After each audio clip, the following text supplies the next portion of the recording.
Coming to you live from deep within a sunny and radioactive wasteland. We're the survivors of the alt-right Keck apocalypse, the few, the brave, the bitchy, once more wading into battle against the zombie hordes with. But what about women in the Middle East? Rantzerker number 217. I am your host, Alison, and with me is the indomitable Brian and she who must be obeyed, Karen. So welcome, and we are going to be discussing a documentary about feminists in the Middle East and their concerns and whether or not they're legitimate. What we're really wading into. But this is the typical, even if everything is absolutely slanted towards women in the West, Western feminists will always bring up something that happens somewhere else to prove that they're still relevant in the West. There's still so much work to be done. There's still so much work, not the work that they're doing. We've come very far, but there's so much further to go. Exactly, because women in other cultures aren't living the same life as women in the richest cultures on the planet. So the men's issues in those cultures can take a back burner, even though the feminists themselves aren't actually really not doing anything. Men's issues in our culture can take a back burner, so long as there is one 13-year-old girl who had the hood of her clitoris snipped off, right? Mm-hmm. Somewhere in the hills of Tibet, right? We cannot even think about looking at banning male circumcision. If there's even one 13-year-old girl getting married to a 35-year-old man in the middle of nowhere, even though the customs might be that she lives with her parents until she's like 18, we don't have to deal with the pervasive problem of boys being abused in juvenile detention facilities and probably also in high schools and middle schools. We don't have to deal with that. Or divorce court in the West. Or divorce court. No. Yeah, no, we don't have to deal with any of that. As long as there is one woman who couldn't divorce her husband in Iran without cause and still collect alimony and be kept in a house with servants, then we can't deal with men's issues in our culture. So essentially, the argument about the Middle East and other cultures around the world is feminists will use this argument to say, as long as there exist these problems over there, even if I am not actually personally advocating or doing anything about them, that means we can safely disregard all men's issues in the culture that we actually live in. And we've had this argument before. In fact, recently I pointed out that men's issues advocates have to deal with, or men deal with issues that are not just ignored by institutions, but often perpetuated by institutions, and not just vague, there's only like 35% of women in STEM. Or women don't tend to be politicians. Not statistical stuff like this. It's kind of like woo woo. It's kind of in the atmosphere. It's not written into law or policy, right? And even though the laws and the policies actually encourage female participation in STEM, right? All those male autists make women feel neurotypical women feel uncomfortable, and therefore it's systemic. It's a systemic discouragement. Mm-hmm. Of women from entering STEM. And I'm just like, really, this is where we're at, right? This amorphous kind of, it's kind of like it's just a vibe, it's just a vibe. And it's a deterrent for women. Yeah. And I'm like, can you ladies please grow a pair, please? Yeah. And compare that to, good Lord, why is the announcements not going through the Discord? Is something going on with YouTube? Okay, whatever. Compare that to the situation for men, because while they'll say that there's these vague sort of woo discrimination against women in STEM, there's actual like boots on the ground, ink and paper discrimination against men. And that's what I talk about. There's there is legitimate institutional ink and paper, has a paper trail discrimination against men. It's like I mean, the SCOTUS just struck down affirmative action, right? For at least in terms of racial biases and stuff in the admissions into colleges and universities, right? You're not allowed to admit a Black student whose grades are like significantly lower than that Asian student's grades were, right? And choose him on top over the Asian one, just to get your numbers to look better.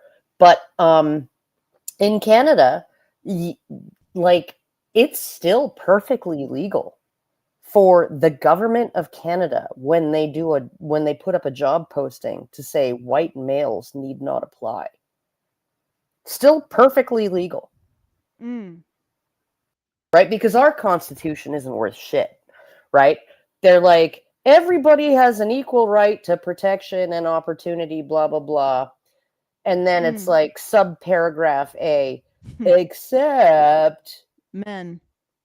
Yeah, well, except in cases where there's a injustice that is being redressed, right? Or an inequity that's being redressed, right? Which means that women, and then all the case law over the years, right? You know, as feminists win the case after case after case based on this, except, but, in our Constitution, they win all these cases and the case law just stacks up, and every single legal decision says, well, yes, women are historically underprivileged. Women are an underprivileged group. Women are an underprivileged minority, and therefore it's okay to discriminate in their favor. And so every single precedent piles one on top of the other, not just saying it's okay to discriminate in favor of women, but that the basis of that discrimination still exists, even though every single one of those decisions remedied some of that discrimination. But it's like it's like a giant fucking termite mound of hooey legal precedent. And it's all designed essentially to justify discrimination against men, which is really convenient because historically men are the ones who are expected to sacrifice their lives to protect and provide for the state. So it's just sort of an extension of that. It's our modern way of justifying lives, well-being, health, opportunities, everything. Just give it up, stand back, and hand it to women. Otherwise, you're an asshole. When is the historical injustice of conscription going to be put into that historical injustice analysis? And the fact that only men were subject to it. Like, that's never going to happen. You know what's amazing about that is it's been Republicans who have largely said, okay, so if we're going to have selective service, we should probably include women, right? And they're supposed to be the chivalrous traditionalists who, don't want to see their daughters in a foxhole and all of that. But they're actually the ones who are like, this is kind of not right. Right? And it's the Democrats, the progressives, who are like, absolutely not. We will get behind getting rid of selective service altogether, but trans women in the military really need their career opportunities and their medical care. And I'm just like, my daughter wouldn't qualify for the military, for any role in the military. She has type 1 diabetes. You can't be deployed and need to carry an insulin kit. Like, that's just not something that you can do. If you have psoriasis, you're not going to make it into the military. You're going to be rejected unless they're really desperate. It's like, but no, you're on a lifetime of what they call hormone replacement therapy, which is not hormone replacement. It's just the hormones. It's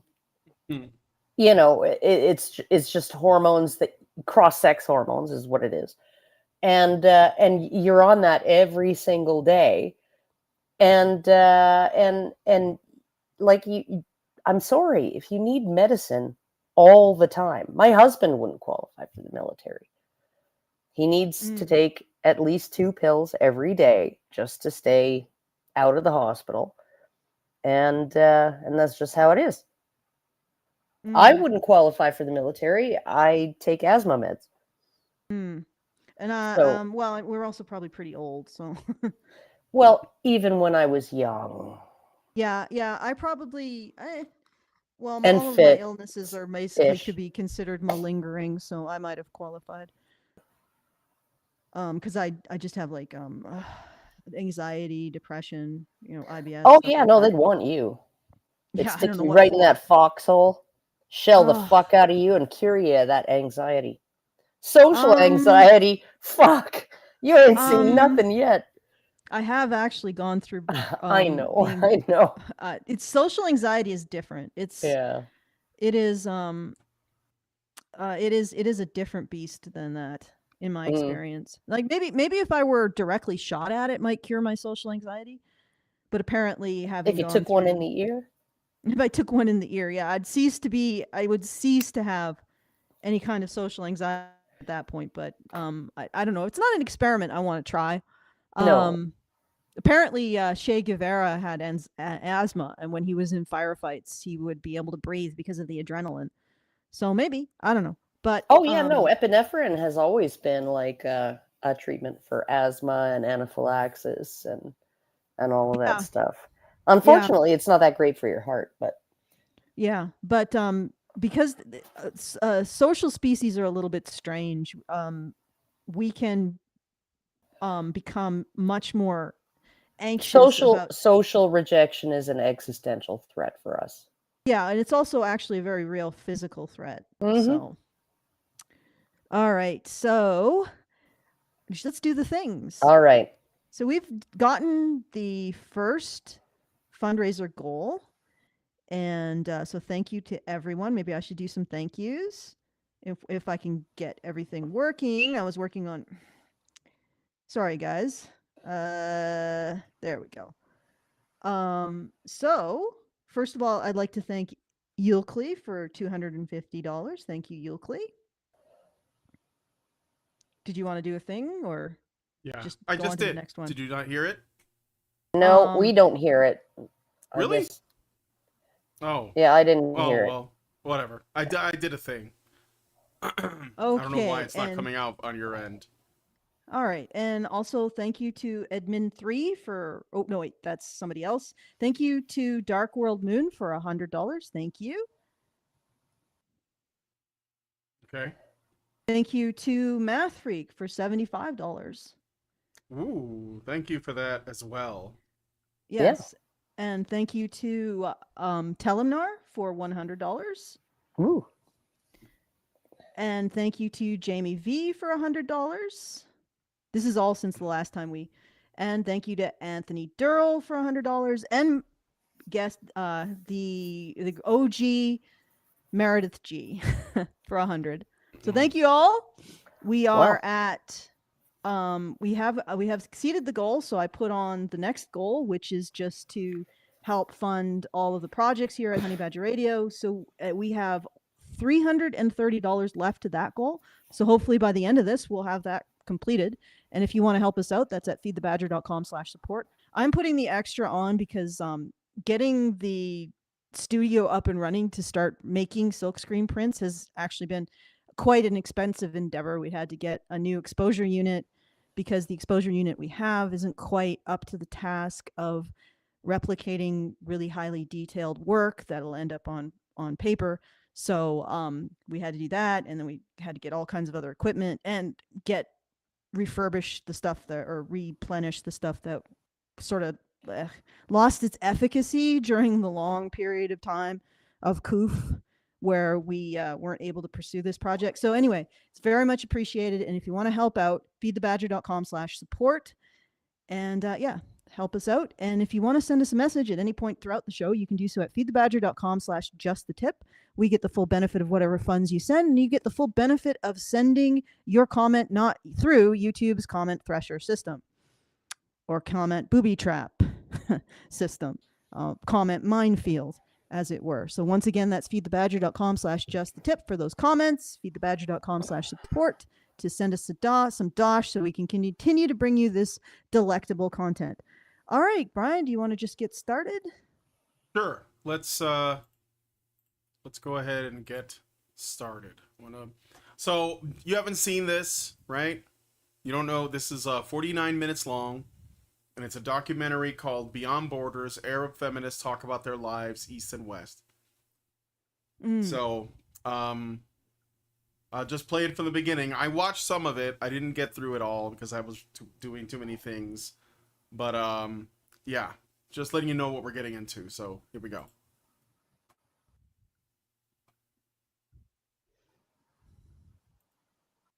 ما تمسنيش انا بقول لك نحي يديك ما تمسنيش يا ولد الكافر. À une de leurs femmes.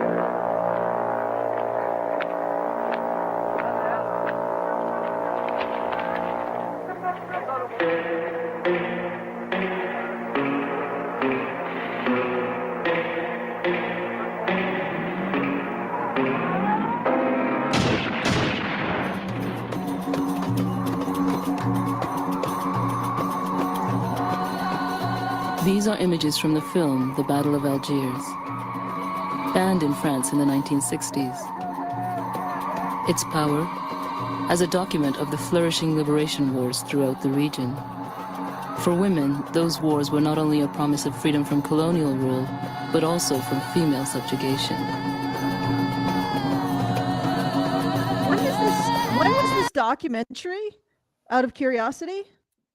I think it's this movie, this video Yeah, we're looking at. Yeah. I don't know. It's from the Feminist VHS archive. So okay. And it's a Canadian organization. What is the title? I'll do a really quick search on it. Beyond Borders: Arab Feminists Talk About Their Lives, East and West. Arab Feminists Talk About Their Lives. Yeah. All right. Okay, well, it looks like it is from 1999. Wow. And it's a VHS. That's a while ago. Yeah, it's a while ago. Well, certainly women in Afghanistan recently got a little screwed. But yeah, let's keep going. All right, we're going to play some more. I mean, it hasn't really gotten to the meat of anything yet, so. Yeah, no, they're it's just sort of setting the tone, as it were. Yeah, setting the tone.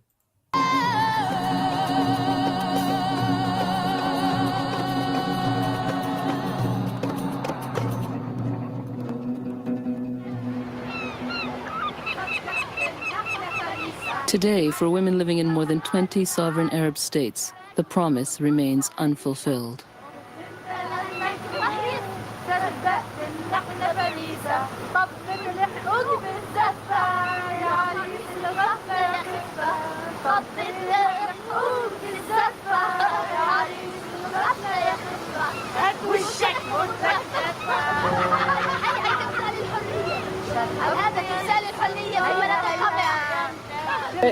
These are women. These are women who are literally singing a nursery rhyme about how you chase a man until he catches you, and that once he does, he's wrapped around your little finger, and he's a foolish groom for ending up married to you.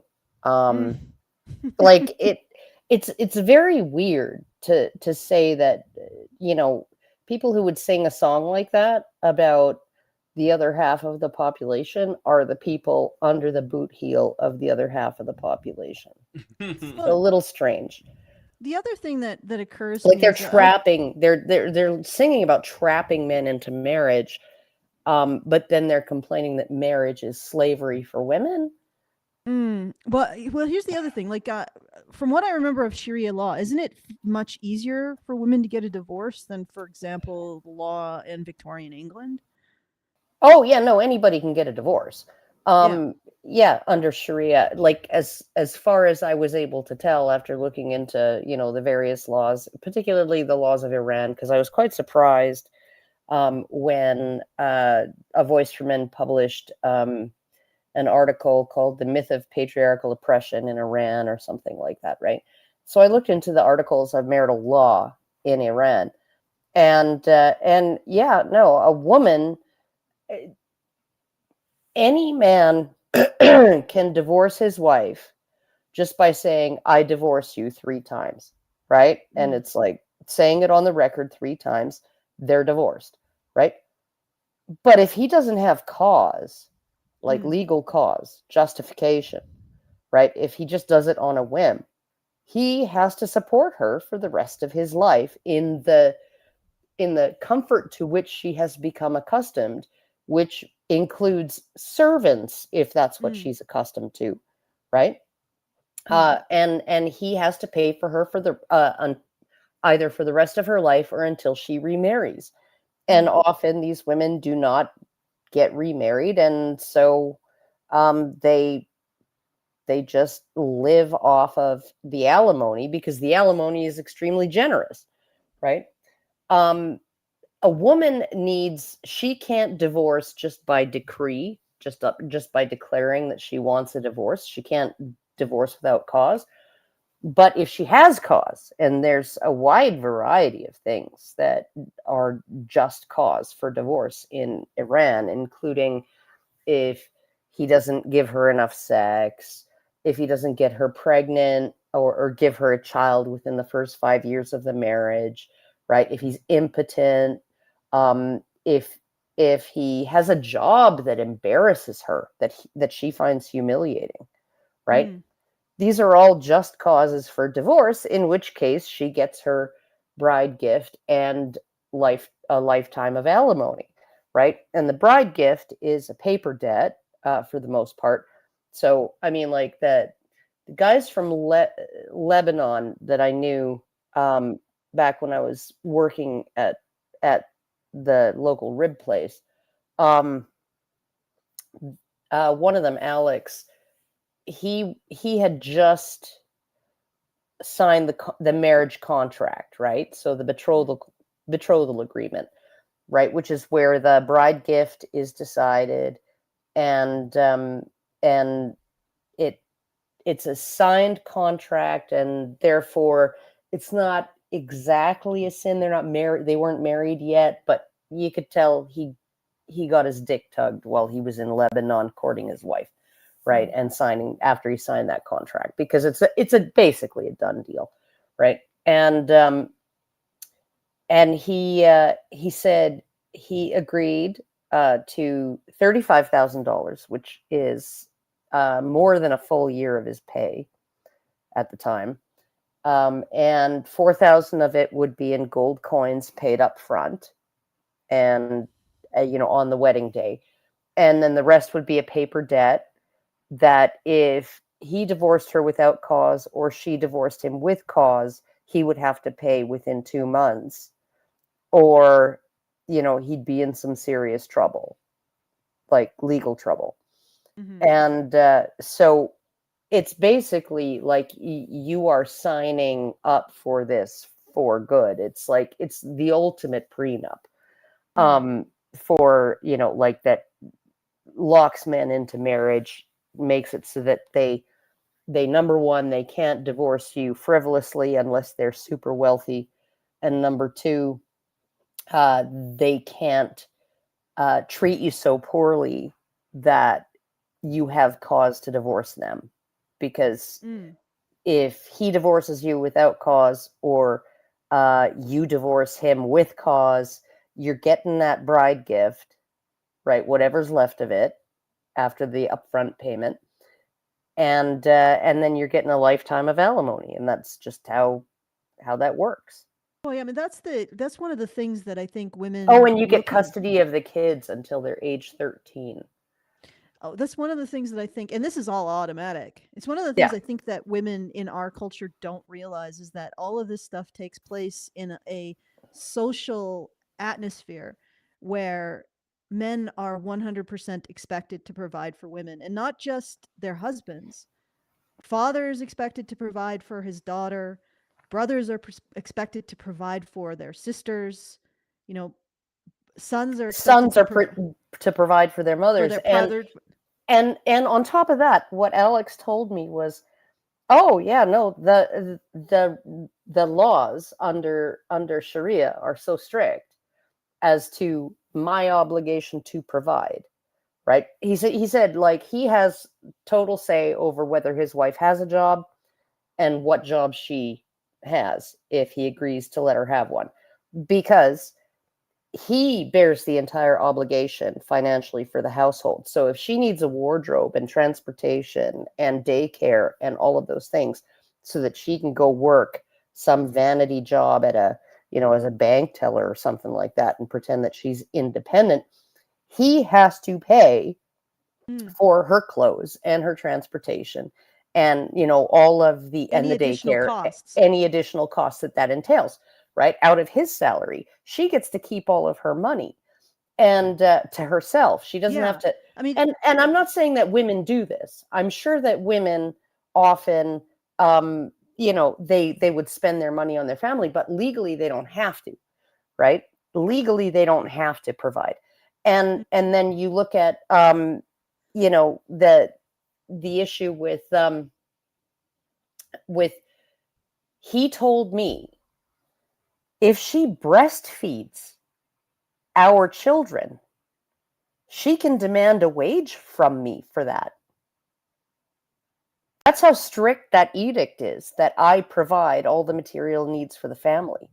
If she breastfeeds our children, she can demand that I pay her a wage to do it.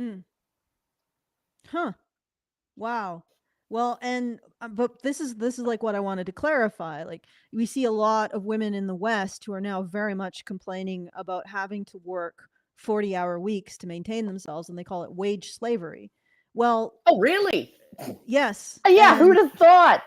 Fuck. Yeah, well, I mean, yeah, exactly. I mean, you're spending 40 hours a week working for someone. You don't have any autonomy during that time. You have to listen. You don't care about them. You don't care about them. 90% of women don't care. They don't care about the actual job, right? They're just there to earn the check, right? Mm-hmm. They don't care about the work. They don't want to improve the working environment. They're like, 90% of women are basically just, they're punching a clock, right? Mm. And probably a lot of men are too. Yeah. Right? But they complain about this, and they don't realize that a culture like this, where there's this very strong expectation of male providership for women, every single man in a woman's life is expected to provide for her, not just her husband.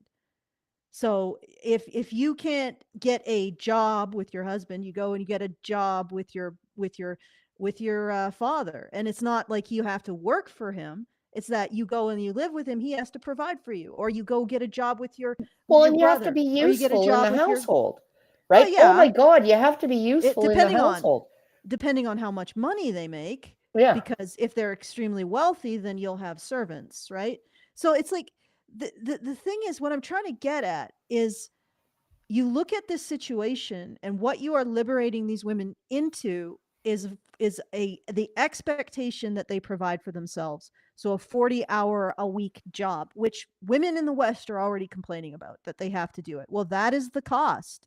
If you want to liberate yourself from being paid for by men, which comes with the cost of they have to have authority over your life, because if they're going to be financially obligated for paying for your life, they need to be able to determine if they are capable of paying for the things that you want, right? Yeah. Like, and that is the trade-off. And feminists never look at it in terms of a trade-off. Yes, no. you are under, men make the decision what work you do, but on the end of the day, they're the ones who are responsible for making sure you get food and board and, living the life that they can afford for you. And it's not just bare minimum.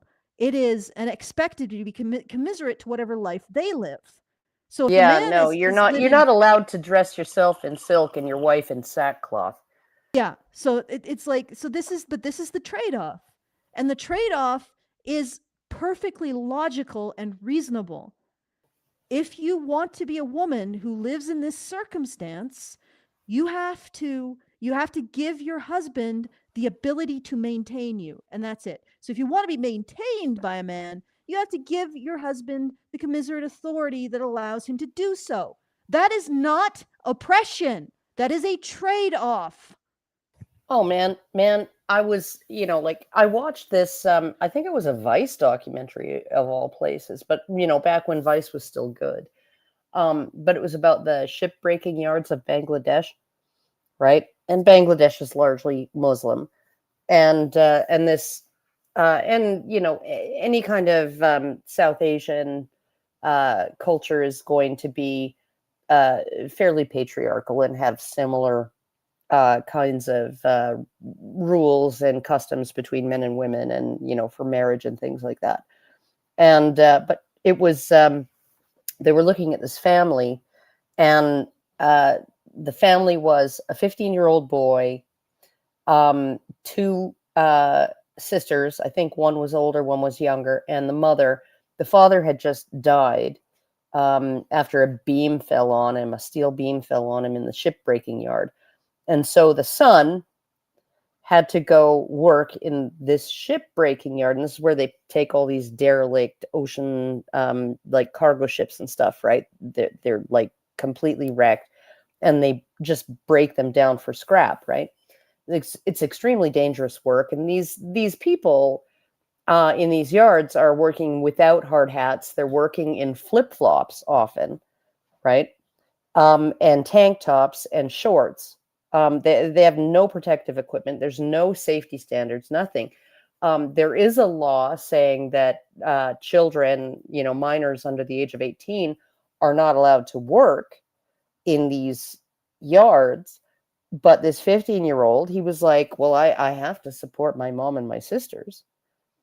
So he lied about his age and he got a job in the yard. And they're trying to portray, this documentary is trying to portray these girls and this mother as kind of like put upon and like really, really unfortunate, because they're stuck at home and they have to cook for him. They have to present him with some naan bread and chickpeas when he gets home from work, right? And it has to be like hot because, hey, he deserves it. And it's like, and I'm thinking to myself, like, yeah, their life is like, the whole family's life is a struggle, right? But these women are not hard done by because they have to give him some rice and naan bread and chickpeas when he gets home. Like that they have to have a hot meal for him. Like what the fuck is wrong with you? Are any of them gonna go? Like, they're legally allowed to go out and work, right? They just don't, because the only work that they could get sucks almost as bad as the fucking shipbreaking yard. Yeah, you have to feed your workhorse. My God, women are so oppressed. I know. I was just like, what the, and I'm thinking, like, what woman would trade places with that boy? None. If they would, they'd be a very decent human being, honestly. If they would, we'd be living in a very different society. Yeah, we would. But it's like they don't take into account all of that. They're always trying to make women out to be victims of things. And the other thing is that, of course, women are going to be living lives in countries that are not as well off, that aren't as tied to the world reserve currency. Especially if they're living in the shanty town of that fucking country. Yeah, exactly. But and again, this is the distortion that happens when you don't consider the situation for men. Yeah, this wasn't a family of fucking university professors. No, not at all. All right, so shall we watch a little bit more? Are you doing okay, Brian? You seem really quiet. No, I'm just watching the chat while you guys are talking. I know better. All right, I'm gonna hit play here. We'll just more of it. A delegation of Arab women activists are traveling throughout the U.S. bringing the word that in the Sudan, Gaza, Palestine, Lebanon, Egypt, Jordan, Algeria, they are fighting for women's rights. And they're well versed Well, those places are fucked. in the hard lessons women learned in the anti-colonial revolutions. Anti-colonial revolutions. Geez, they had to get that in there. All right, but here's the I thing. think feminism is a colonizing force, though. It is colonization. Oh, yeah. Good Yeah, luck with that. that's what's hilarious about this. It's like, if you think about it, the women in the West enjoy the lifestyle that they get. I mean, we could say that, there's a certain element of meritocracy to it. They just outcompeted other cultures in terms of, well, let's face it, war and violence, the West did, and established the guns, germs, and steel, yeah. Yeah, they established the world reserve currency, which is the U.S. and everybody else, all of the other Western nations that are attached to it, because we're not exempt from benefiting from that. And that was a result of a huge conflagration, World War II, World War I, and all of the subsidiary wars that fell out of that. So women in the West are the beneficiaries of their men's sacrifice. And they're the beneficiary of their men's sacrifice, subduing the rest of the world. So it's really interesting to me to have women from the rest of the world go to the West and say, hey, we are... Hey, ladies. Hey, ladies, we're fighting the effects of all that shit that you get and you enjoy. Yeah, we're fighting that. And oh, we have a sisterhood. No, you don't. There is no sisterhood there. And because by definition, the subjugation of these other cultures are what creates the asymmetrical wealth that goes to the West. And again, you can say that it's justified or it's just an aspect of human nature. But that's the reality. And women in cultures that aren't beneficiaries of it aren't going to have as good a situation, and maybe they will prioritize less, vanity jobs or jobs that make them feel good versus just the social expectation of being supported by men. The other thing is that when you go to those cultures, you find out that the home is in of itself a unit of production. It's not something that isn't that is like optional or insignificant in terms of its economic effect on the world, right? That world. And in fact, often in these places which haven't been attached to like modern monetary systems yet, the home is where most of the products that the family consumes are created. So, and women have control over it, which means they always have a job, they always have education, they always have the means to produce, and they always have the means to be respected, which is not true of boys and men, who are the ones who end up on the street if they're not deemed useful. But my overall point, just let me finish. Yep. My point is that the West goes into places like this, it starts creating these little micro loans, and it gets women involved in the monetary system that eventually privileges the West. So I'm bringing this up because she's talking about colonialism. Well, like you said, feminism is colonialism. Feminism is the foot in the door saying, hey, ladies, your traditional role as, in many cases, the primary material producer of your community and your family, having this secondary, this autonomous form of education and production, your role in that is actually oppression. And what you want to do is you want to attach to a currency that we control. That's feminism. You're absolutely right. It is colonialism. It is actually predatory. It's like it's a currency wars, but on the level of the personal is political. And that's what that's what they are exporting. And it's funny to see these women go to these countries, like the Western feminists go to these countries, say, hey, give up your traditional role for feminism. And it just so happens to reduce your independence and your economic independence and autonomy and make you more reliant on the system that benefits us. Just so happens. Okay. Yeah. Well, I mean, but you look at something like the microcosm of North Korea, right? Which is like they're not particularly engaged in any kind of global anything.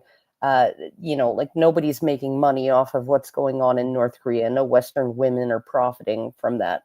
But you look at the system there, and they were like, well, we've recently seen this was like years and years ago. I read this big long article. Recently seen an increase in domestic violence, male on female domestic violence, in North Korea. Well, why? Why? Okay, because all men in North Korea have to work.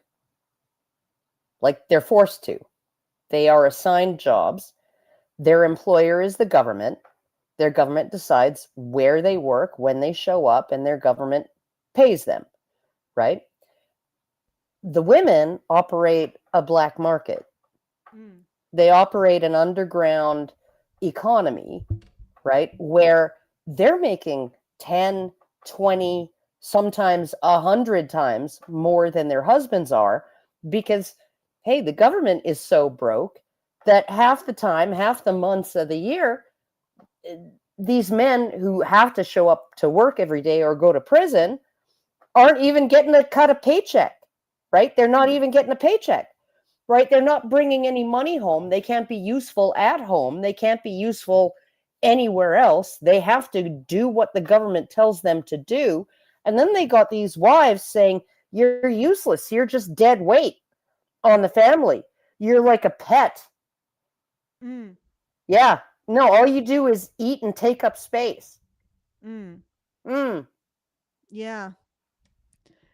Okay, hopefully that works a little better for my camera. Tell me if that's working better, Brian.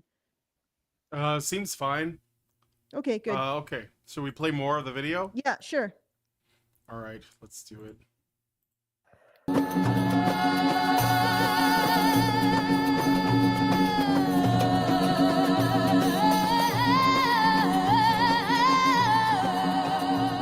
I'm cringing a bit at this, but yeah, anyway, no, and the drums and the the music, and Lisa and the Gerard.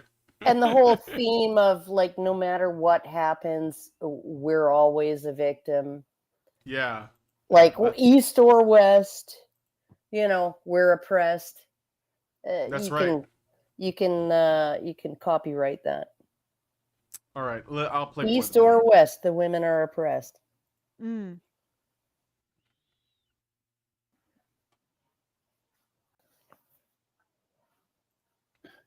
بيفضلوها على الولد دي واحدة أقصد بفضل الولد عنها بعدين هي العمليات الاضطهاد الخفاض برضو وعانا لأنه ده جزء من الاضطهاد للمرأة. Okay, but what about male circumcision? Because that's also practiced in Sudan. I guess that's just a free action. But here's the other thing. Yes, male children are selected for. Why? Because you're in a resource depleted area and men create more resources. It's as simple as that. And they bring them home to their wives. All right, with the Sudan, the local culture is going to have more of an effect. So the local cultural customs are going to have more of an effect on the treatment of men and women than legal stuff or even economic stuff. Yeah. And who is the one who teaches the local customs? Yeah, women. Women. Then this is the thing that feminists just refuse to look at. Yeah. Women are children learn sexist attitudes primarily from their mothers. But also we learn most of our cultural etiquette, especially in cultures where there is a much stronger demarcation between the domestic and men doing work to bring back home, right? So women are the ones who are teaching the cultural traditions of any particular culture. And those traditions in most places are going to be the strongest determinant of how you're treated. Not law, not economics, because you're living in a tribal situation that is dominated by social factors. Once your world contracts to about 250 people, it doesn't really matter what the TV says, what law says. What matters is how well you interact with those people, how well you uphold their social customs, and what those social customs say about your treatment. And I'm guessing in the Sudan that women aren't expected to protect their tribe. Women aren't expected to provide for men. And these things matter. Like you can't just ignore them. Alison, 80% of people in refugee camps are women and girls. Mm-hmm. I mean, and that proves that women and girls suffer way more than men and boys who didn't make it as far as the refugee camps. Yeah, exactly. They didn't survive long enough to get to the refugee camps. Mm. All right, should I play more? Yeah. Touche, Karen. All right. All right, here we go. يعني عمليات الختان الخفاض او الخضان دي كلها يعني خلتنا يعني نفكر في انه كيف احنا نقدر ننقذ اخواتنا وبناتنا من هذا الاضطهاد. برضو الاستعمار البريطاني هو برضو زاد من وعينا في انه نتكشف انه هو كيف كان بيستغل الدين وبيستغل الحاجات دي. Okay, but British colonialists were the ones who told you that that was not okay to lop off lady bits from your little girls. Yeah. And often it's the women who are performing this and enforcing the social custom. No, just deciding on it's the mothers who decide for their sons and daughters. Mm-hmm. And it's like, I'm fucking sorry, bitch. But, you can't complain, okay? You can't complain that, the British colonialists who don't whack parts of their children's genitals off, right? Ooh, they're the baddies. But, they just had one good idea, that we shouldn't do this, but only to girls. We should only not do this to girls. We can just keep doing it to boys. It's fine. Mm. Like, yeah. I hate these people. Yeah, sometimes they are. No, it's annoying, so selfish. It's so fucking selfish. It's like if you listen to them talk, right? And then you see that, like, there is nothing outside their little tunnel vision of, like, how am I being harmed today? And it really is like that fucking stupid cartoon. Bryden, I don't know if you can Google search it, but it's the one with the woman in the bikini, right? And the sunglasses walking, and the woman in the burqa, right? Passing each other on the street, right? And they're both thinking, like, the one's thinking everything but her eyes is covered. What a horrible patriarchal society. And the other one's thinking nothing but her eyes is covered, right? What a horrible patriarchal society. And that's what all of it is. Yep. And these ladies are going to get what they want, right? And then they're going to be like, 40-hour work weeks or wage slavery. We decided we don't want it anymore, and it's your fault, man, for giving us what we demanded. Like,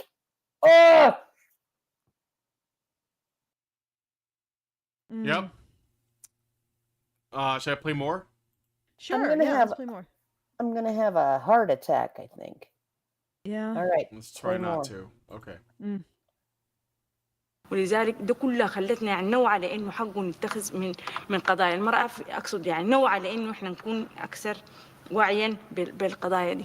Que la discrimination, je l'ai connue dès mon premier jour de naissance. J'étais une quatrième fille d'une famille nombreuse, 7 enfants, et ma mère n'avait pas encore de garçon. Et le premier garçon est venu juste après moi. Donc, du coup, je me suis sentie comme étant la fille qui a été négligée dès le premier jour. Doesn't that suggest they're non-neglected daughters, though? No. Okay. She's the fourth daughter. Then there's a son. Okay, there's finally a son. And they're like, oh, fucking thank God. We're not going to be stuck paying for these bitches for the rest of our lives. We're going to maybe be able to retire. Yeah, we have a son now. We're going to make him work, basically. Jesus. Yeah, exactly. We can finally give the responsibilities for these 4 girls over to a son. and it sort of reminds me of like Pride and Prejudice a little, because they had the similar kind of thing going on where there was a high expectation that men provide for women, and the main family is a family of all girls, and they're facing And they're like, oh shit, yeah, shit. well, they're facing a an inheritance crisis because they're part of a region of the UK that I guess is based on Salic law instead of Roman or whatever, and it has to go to the next next male heir, which happens to be some distant cousin, and so there's this whole crisis over that, and it's because there will be nobody to take care of. What they were hoping is that they would have a son, and all of the girls were also hoping that they would have a son.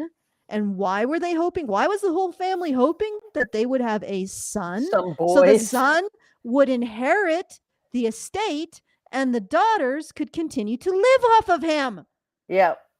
And it's like, yeah, and I guess if one of the daughters inherited the estate,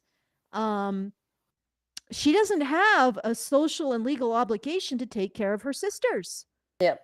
So it was a matter, like a lot of this has to do with female competition and reducing it so that you can have a functioning society.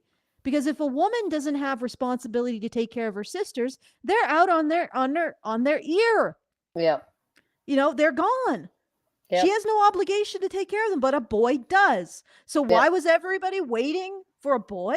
Because that boy, as soon as she was born, 1 manacle, 2 manacles, 3 manacles, 4 manacles, manacles on his legs, manacles on his arms, manacles on his neck, because of all the expectations that he was going to grow up to abide by, to provide for others. Yep. So as soon as that boy is born, and I'm guessing that's the case in the Sudan as well, manacles start getting put on him.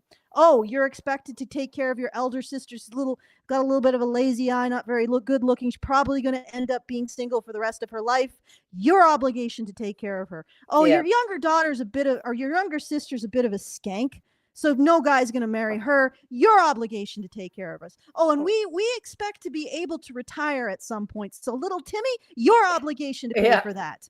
So the boy comes and everybody sharpens the knives because they're going to get a piece of him. Yeah. That is the privilege that you're all like salivating over. Do you want to take up that responsibility? Do you want to take up the responsibility by now being the breadwinner for your family, making sure every vulnerable person in your family has a spot, has food and shelter? Do you want that, ladies? Because it looks like now that we've done the experiment for how many generations, women aren't interested in that. They're not interested in being the ones who pay. They're just interested in being the ones who get money, as far as I can tell. Because there's no, like, the dynamics in dating hasn't changed. Men are still expected to pay. Now that women have their own jobs, they're not like, oh, hey, no, I can treat him to steak and beer. I can't wait to treat my man to steak and beer. No, you still want money to flow one way. We literally have 2 days of the year. We have Valentine's Day. The men are expected to do everything, and it's a Hallmark holiday. It's like a well-recognized day. And then there's another day, a day for men. Mm-hmm. And it's called Steak and a Blowjob Day. And it's not well known. They don't sell cards. It's completely informal. Yeah. They don't sell cards, but Steak and a Blowjob Day. And I'm here to tell you that if you want to make men happy, every other day is Steak and a Blowjob Day.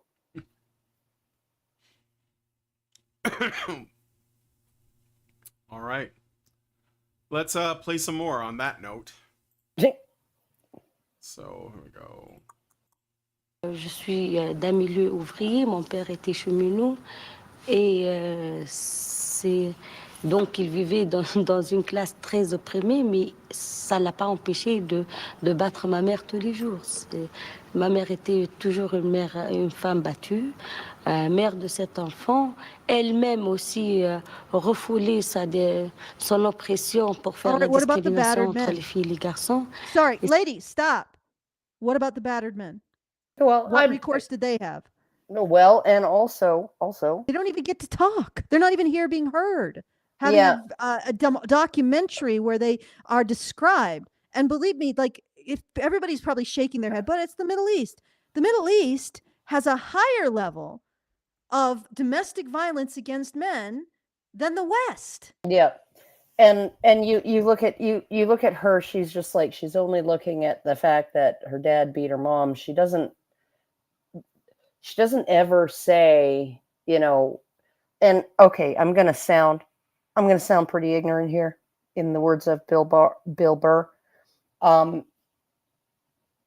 What did that woman do to deserve it? Because not every ass kicking just falls out of the fucking sky. Right. Yeah. All right.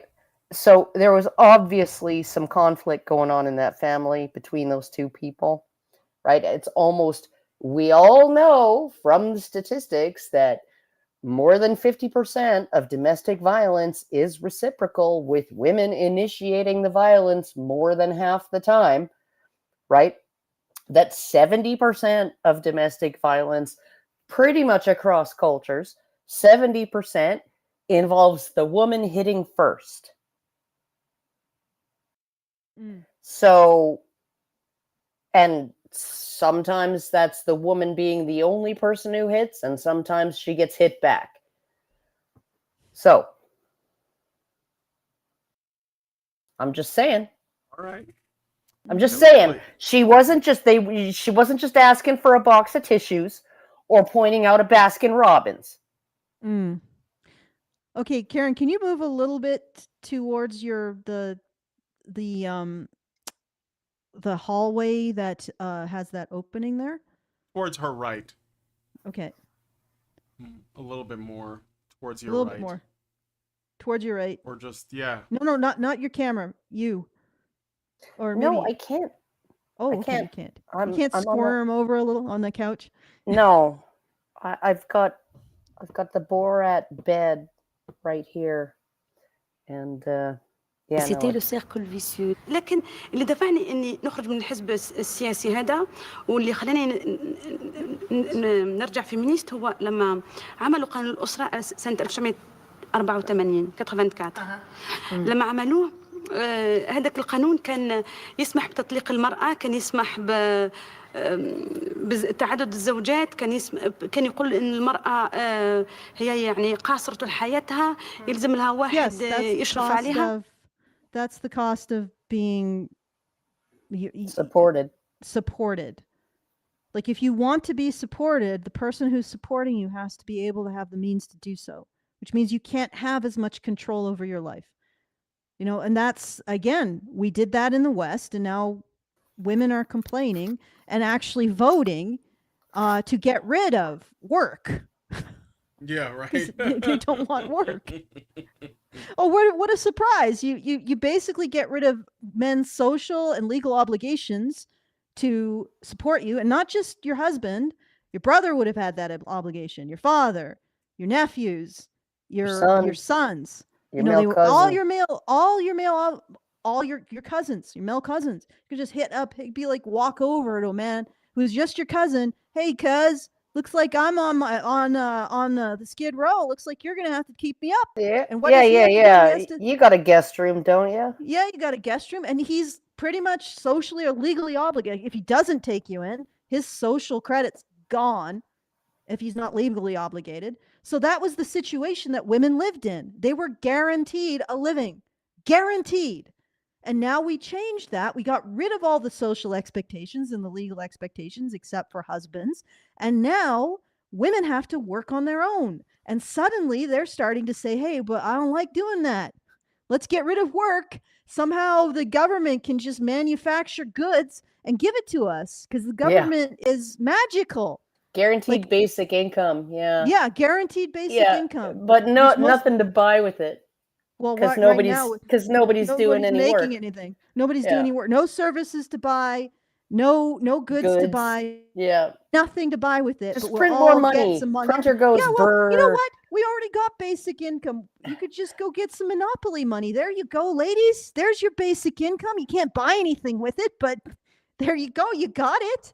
Yeah. It's all magical thinking. And it's because you got rid of all of the other supports for women. You got rid of that social expectation. And now women have to go it alone and they don't like it. Yeah, no, they hate that shit. Yeah. And they want to make it so magically the government is going to construct the ability for them not to work and yet still have money be worth something.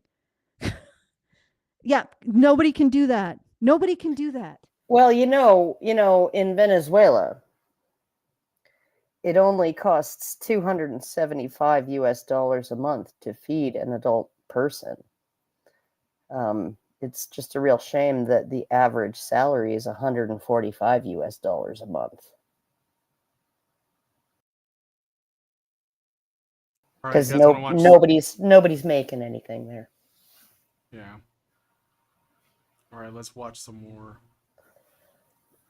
I'm about to just have a I won't be able to continue in a few minutes here, so I've got to deal with that.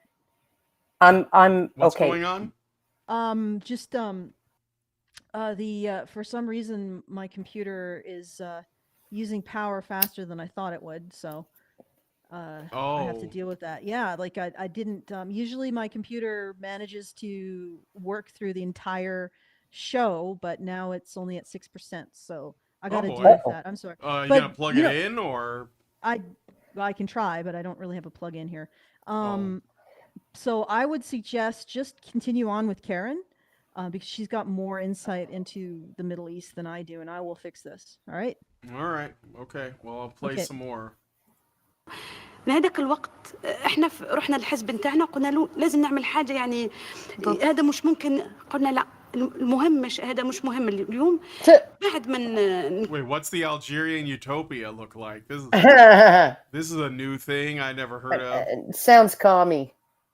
Yeah, right. No shit.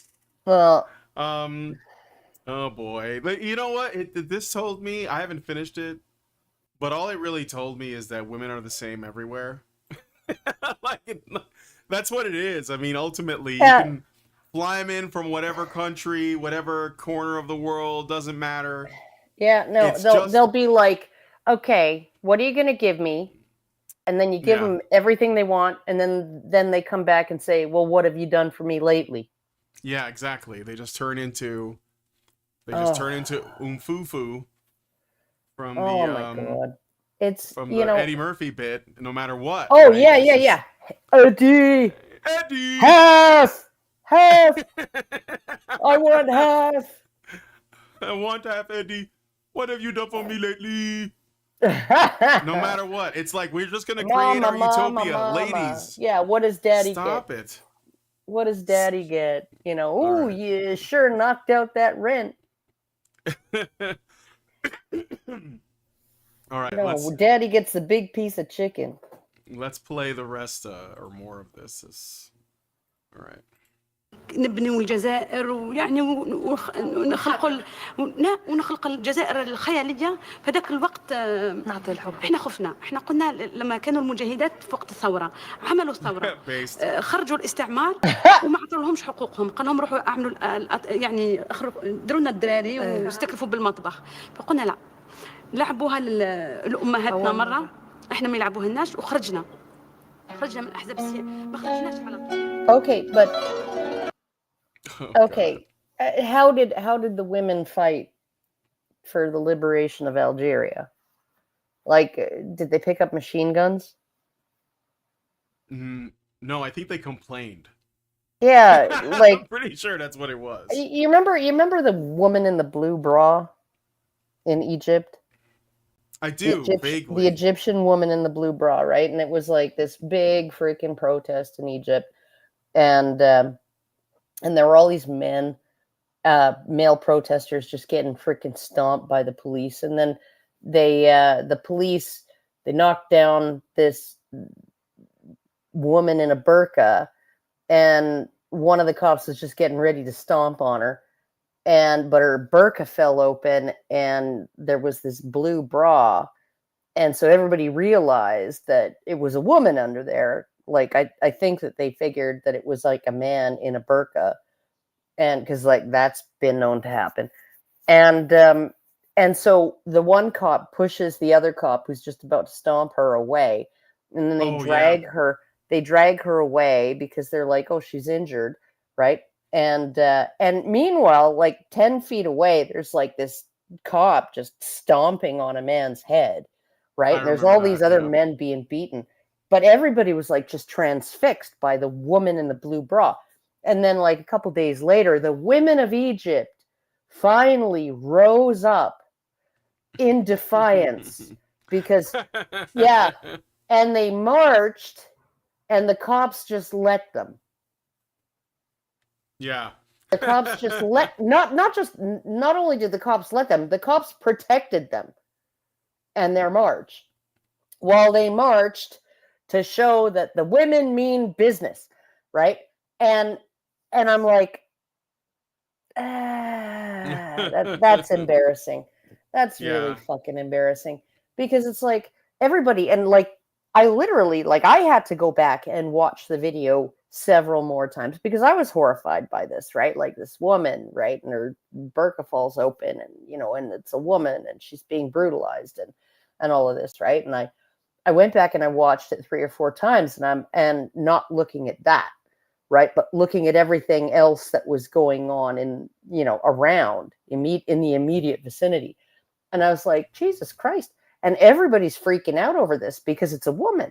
And then the Egyptian government and the UN are like, ooh, or the UN was like, we think the Egyptian government may be targeting women for brutality. And I'm like, what? Like, what universe are you living in? Like, that cop pushed the other cop. Oh, fuck it. It actually is a woman. A woman. Go. No, don't stomp her. Right? And I'm like, you think they're like targeting women? And I was just fucking blown away. Like, we are living not in a simulation. We are living in a fog of brainwashing. Yes. And it, like, and then every once in a while somebody comes out and says what's actually going on. And every time that happens, I'm just like, thank fucking God somebody said it. Yep.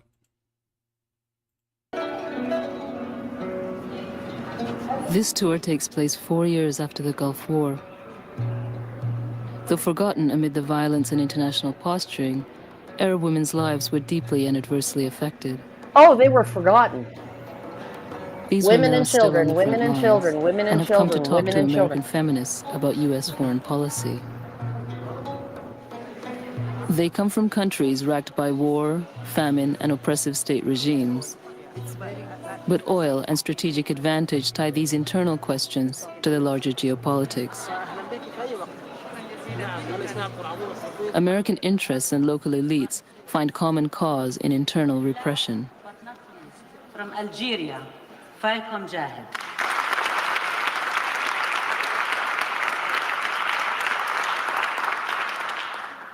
Now, with respect to this particular visit, this particular tour, moi, avant de venir, j'étais persuadée que tout le peuple américain était impérialiste.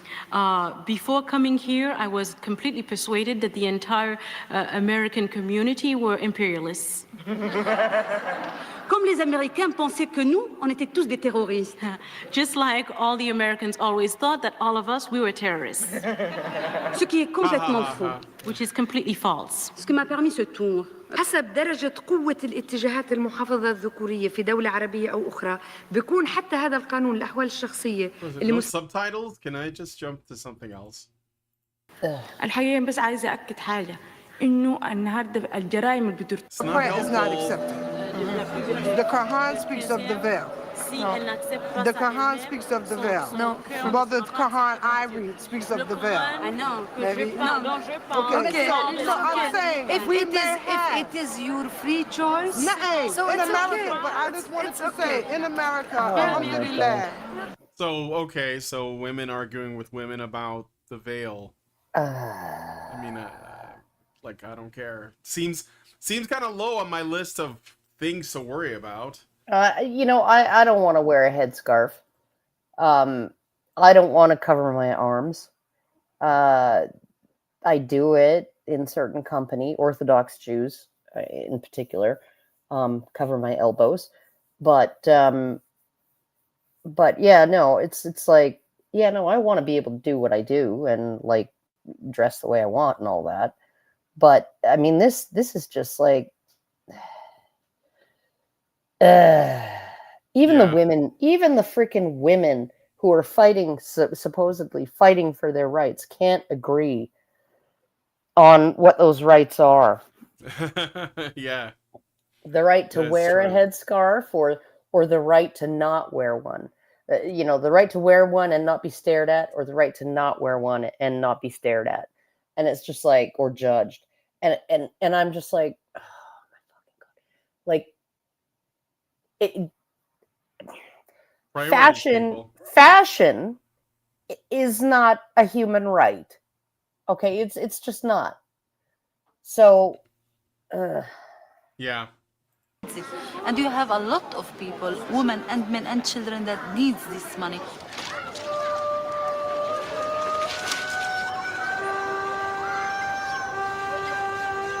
The emerging Palestine is a place where most people only get a trickle of water.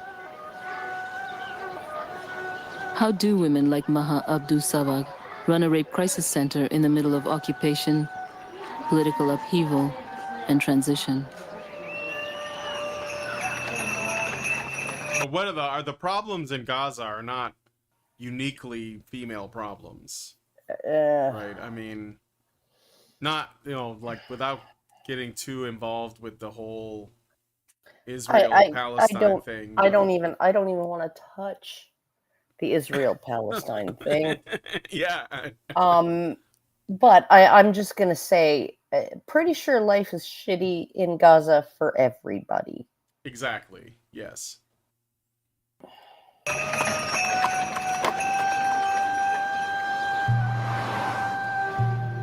The Oslo Agreement is not by the way it came in. It came as a result of the Gulf War. All the time, the West wants something to let the people think about, and they don't want the people to think about their real situation, their economical, their political situation, their poverty. They want them now to think, this is the fashion, to think about fundamentalism, about Hamas, about Jihad Islami, about anything else, but not about their true and real situation.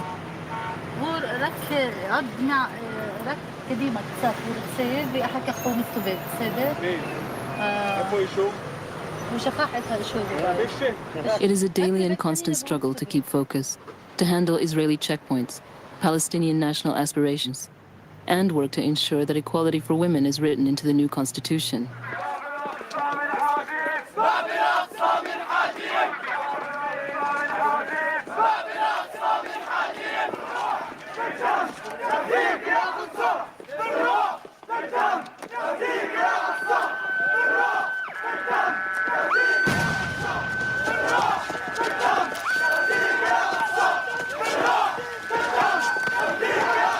I'm seeing a lot of men there. Yeah, no, and they're like, I'm seeing a lot of men saying, like, we'll sacrifice our souls in blood.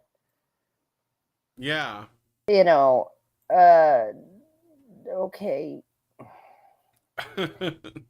I'm sorry, but like, this idea that the women are forgotten, it's like, no, the women are the perfect fucking foil, right? They're the perfect prop.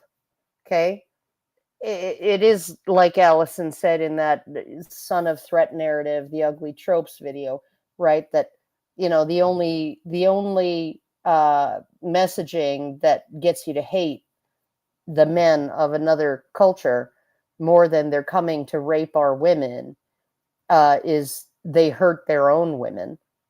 Like, and these feminists are just playing into that entire narrative, these supposedly Muslim feminists, right? Yeah. They're like, yeah, no, our men hurt us. And it's like, well, you might as well just lay out a freaking red carpet for the colonialists then. Yeah. Because that's how the colonialists always justify, ooh, it's babies being taken out of incubators, and the incubators got stolen. And a 15-year-old girl said that in front of Congress, and nobody could find her afterwards or verify her story. But she testified that, they were like, there were babies in incubators, premature babies that, got removed from the incubators, and they stole the incubators. And it's like, yeah, no, it was all a line of bullshit, right? And it's like women, children, women, children, women, children, women, children, right? And but never women, girls, and boys. No. Women, children, women, generic children, or women and girls. That's it. That's their prop. That's their prop, and that's their justification for doing everything. Yes. That's right. All right. How much longer can you go, Karen? Because I don't think Alison's coming back. Yeah, no, only about 10 more minutes. I gotta have a nap, and Alison's not here for me to interrupt, so it's not as fun. It's not as much fun, right? Yeah.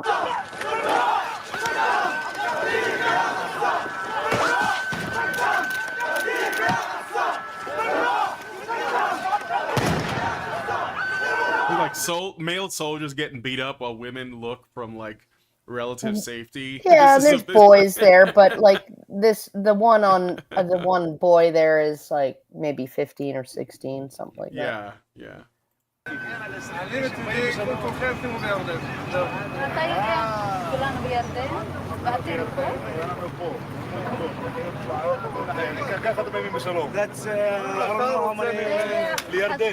for demonstration here. עכשיו זה לא שלום, זה מלחמה. עכשיו זה מתחיל. עכשיו זה מתחיל.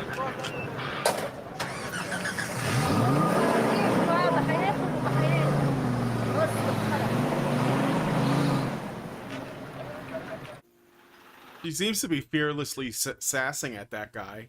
Oh yeah, no, she's a finger at him and all that. Yeah, I know. It's like these women, they're like, "Oh, we're not respected." Yeah, they literally let you like cuss them out to their faces and just drive away. Like, and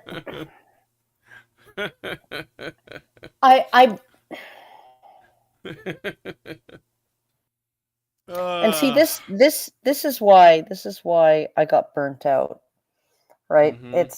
It's because of shit like this, right? Okay, like ICMI 2019 didn't really help because it was very stressful, but and it was 2019 was a very stressful year, and then COVID didn't help, and then there were other rabbit holes to dive down, but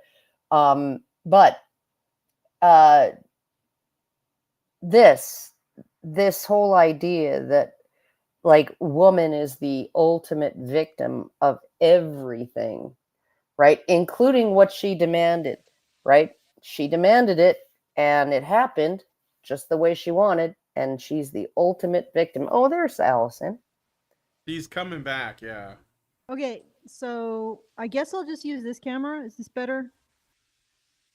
Yeah, like you have to adjust the position. Okay. Closer? Is that what you want? No, just a little bit more to the middle. Move your face down. Oh, there you go. All right, I'm back. There you go. Everything is done. Oh, you really moved. I figured that would happen once I got a. No, he skipped ahead of a whole bunch of stuff. Put the CC back on. There was stuff that was like straight up not even subtitled. Yeah, but are you like, asking me to do that? Yeah, there's a closed caption button on the. Oh, but I don't think it's gonna translate from Arabic. Oh, you know what? I also forgot to mention that this is a sponsored video. So this particular video, the topic was requested by the Great Indoors, otherwise known as Quran Strong. Oh, yeah, Quran Strong. Quran Strong, and he sponsored this video. He made me look really foolish in a burqa. Really? No, he took that photo. I don't understand why people use that photo of me fake smiling.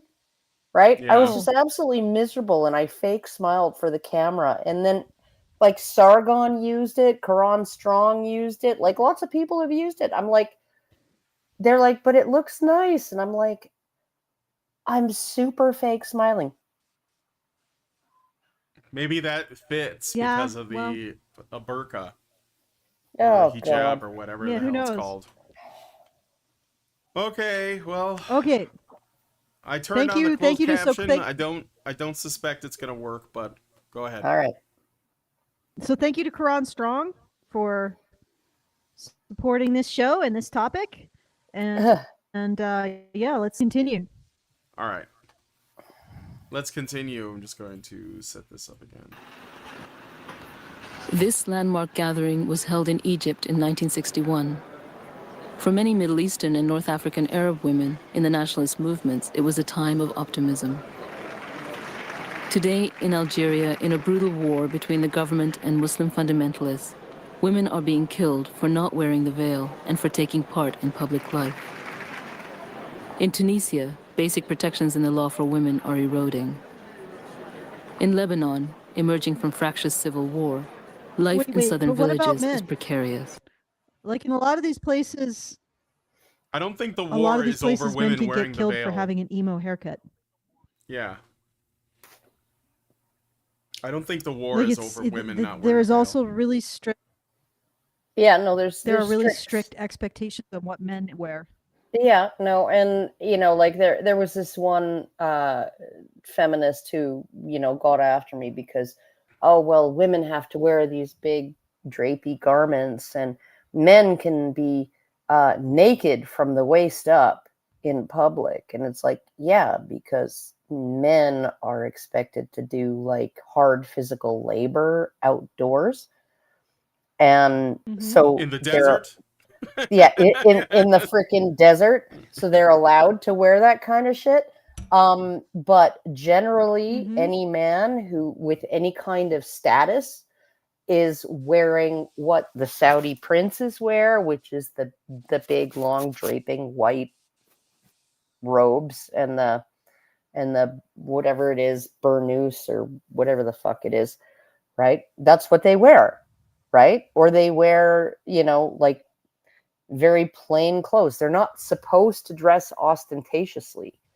They're not supposed to have you display bling, right? Men and women in Muslim countries are expected to dress modestly, right? And for men, that means they're not supposed to display trappings of wealth and social status. And for women, that means they're not supposed to display their primary asset, which is their body and their sexuality. And that's just how it goes. Right? But don't give me this crap about like, oh, men are allowed to go around shirtless. It's like, yeah, because they're working. Yeah, they're not just there flexing. Yeah. All right, let's play some this more. is pretty typical. They don't talk about. Wait, am I muted? No, I hear you. Am I muted or no? You're fine. Okay, what's going on here? Okay. What? Well, they just don't talk about the expectations placed on men or the situation that men are responding to. I mean, that's how you create feminism. You just ignore all the depredations placed on men, the expectations placed on men, the corresponding obligations placed on men relative to women's limitations. Like, you just ignore all of that. You ignore the situation for men entirely. You say anybody who brings it up is a misogynist, and bada boom, you've created an entire fictional universe. Oh no, your little equation that you did, you know, where you were like X is greater than Y, where X is women's oppression and Y is men's oppression, right? And then you would just ask people, right? You know, have you measured Y? And they'd be like, well, I measured X. And over you'd be and like, over again. Yeah, and it's like, but how can you say that X is greater than Y if you have only measured X and never measured Y? Right? Like what? But they do. Just like you remember Charles Clymer? No. You don't remember? A male feminist during the Hugo Schweitzer days, right? And but he was a male progressive feminist, and he wrote an article. You might have remembered the article that claimed, and he supposedly crunched the numbers, basically meaning he mangled the numbers on false rape accusations, and found that any given man in the United States is more likely to be killed by an asteroid than to be falsely accused of rape. Mm. You remember that? You don't remember that doing the circulation of all the... Yeah, no, men are actually more likely to be killed by an asteroid than be falsely accused of sexually assaulting a woman. Okay, but yeah, no, he got booted out of the feminist clubhouse because he was creepy. Now he's back, but yeah, no, like you look at it and it's like, you look at their math, right? You know what he did? You know what he did to come up with that absurd notion, right? He took the number of the entire adult population of men in America, and then he compared it against the number of rape reports in America. And then he applied the 2% statistic, right, to find the number of false accusations per year, right? And then he assigned every adult man over the course of 50 years of sexual activity, assigned them 100 sexual encounters per year on average. Figured that seemed to be a good ballpark number. And compared the per sexual encounter risk of being falsely accused with the lifetime risk of being killed by an asteroid. Yeah, wouldn't that also apply to rape too? Like, woman is more likely to be killed by an asteroid than raped? Okay, yeah, but I'm thinking to myself, I'm reading this article and I'm saying, you do realize that men who did not have sex have been falsely accused of rape. Like, a virgin can be falsely accused. A man who has never had sex can be falsely accused of rape. And it's like, because it's a false accusation, right? Sex doesn't have to happen for there to be a false accusation that non-consensual sex happened. Like, I'm just like, and I'm looking at it. Anyway, he's back and he's shilling for Kamala. He was in the I don't know if you know about the there's the white women guys for Harris. White women for Harris, right? And then there was the white dudes for Harris. But Charles Clymer was hosting the women for Harris, because after he got kicked out of feminism for being too creepy, he decided to transition. Oh. And now he's Charlotte Clymer. I guess that's a do-over. Oh, dude, really? Yeah. Oh boy. Oh yeah. No, and he had almost transgenderism sure does come in handy, despite how he had almost as ignominious fall from grace as Hugo Schweitzer did. I mean, like, the only thing Hugo Schweitzer had on Charles Clymer was, okay, yeah, I tried to murder-suicide my girlfriend while she was passed out on narcotics, right, by blowing up the apartment. But as we know, that could be considered sort of attractive. Then I drank and drove, when I was like committed to a mental hospital, I went on a Twitter rant and admitted that I had no business teaching women's studies, fucked a whole bunch of my female students, and talked young men out of making complaints that they were sexually violated while drunk, because, hey, it's not really a sexual violation if you're a man. And then, I drank and drive, and a woman that I hurt had to be airlifted to another hospital. She was that badly injured, and now I work at Trader Joe's. So he transitioned careers from tenured women's studies professor to Trader Joe's, which presumably he has more experience in, or more qualifications for. Yes, the only qualification he had to teach women's studies was banging his female students. Mm. And being a borderline personality, bipolar freaking individual in a relationship, in a dysfunctional relationship with a woman that he tried to kill.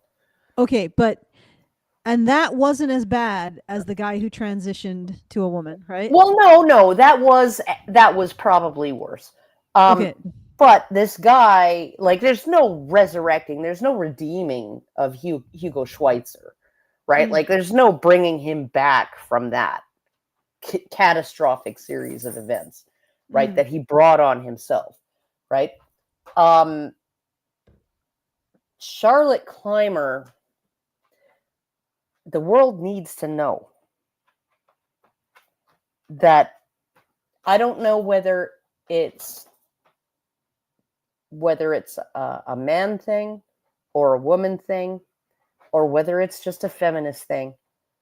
But for whatever reason, feminists cannot math and they cannot logic. And that article was the pinnacle of mangling of math, logic, statistics, right? It was literally like, oh yeah, no, you have like a 30 times greater chance of being hit by lightning.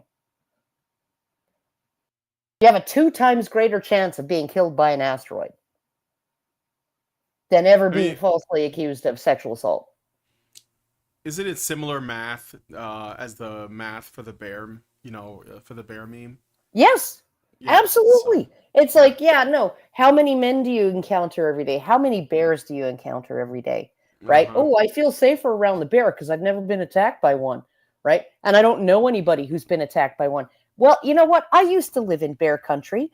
And, you negotiated a truce with the bears. Right? 8:30, 8:25 in the morning, they're clearing their way off the sidewalks because the kids are getting ready to walk to school. Right? It was an agreement.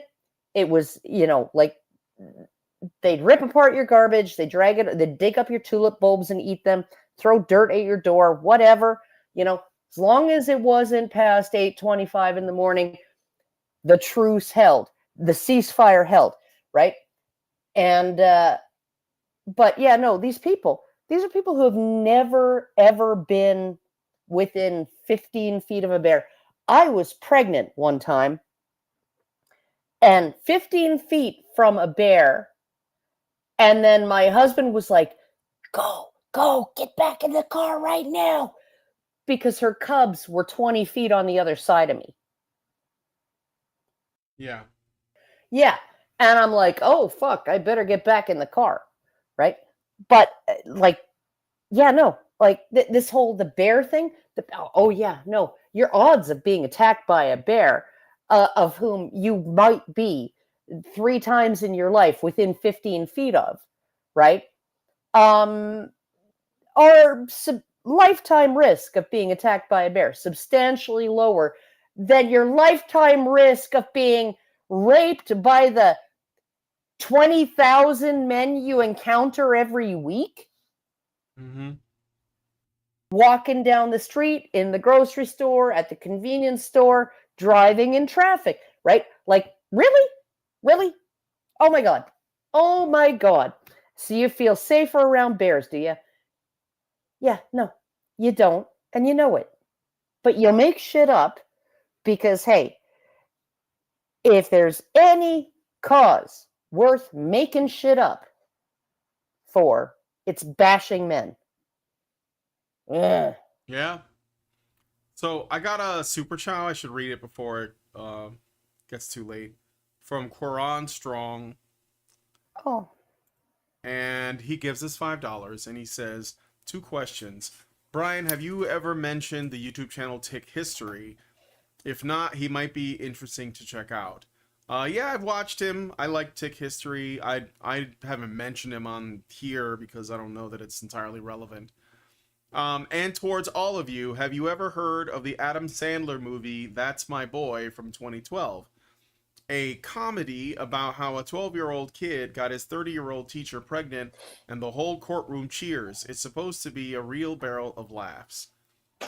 Well, 2012 sounds like that was like the Adam Sandler low point. Maybe, like Jack and Jill type of shit. Also sounded like the Laterno Yeah. Mary Kay Letourneau. Yeah. I forget the guy's name. Oh God. Feely. Feely. I know Bill Maher was like totally on their side. Oh God, yeah, no, and cool. Cenk Uygur too. Yeah. They always show you what they are. Because she was good. Because she was good looking.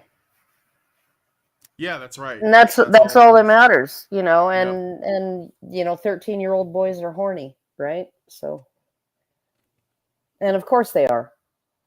Like any 13-year-old boy who isn't like springing a boner when he's called up to the blackboard to answer a math question is on puberty blockers. Yeah, well, but you're also supposed to protect kids from themselves too. Yes, I know. It's the weirdest thing. The 13-year-old girls can be pretty horny as well. Yeah, no, and they're not allowed to smoke, and they're not allowed to drink, and they're not allowed to like drive, and they're not allowed to decide what time their curfew is or make their own dietary choices, and you know, eat cake for breakfast and ice cream for lunch and candy for dinner. And they're not allowed to do all those things because they can't be trusted to make those kinds of decisions about their daily lives, right? But, you know, it's fine if a 13-year-old has sex with a woman in a position of trust. Okay. Yeah, and yeah, who can grade him, who can give him an A or give him a D in class, and it's totally fine. After she gets the D. Sorry. Totally fine to let them make absolutely life-altering permanent decisions about their bodies.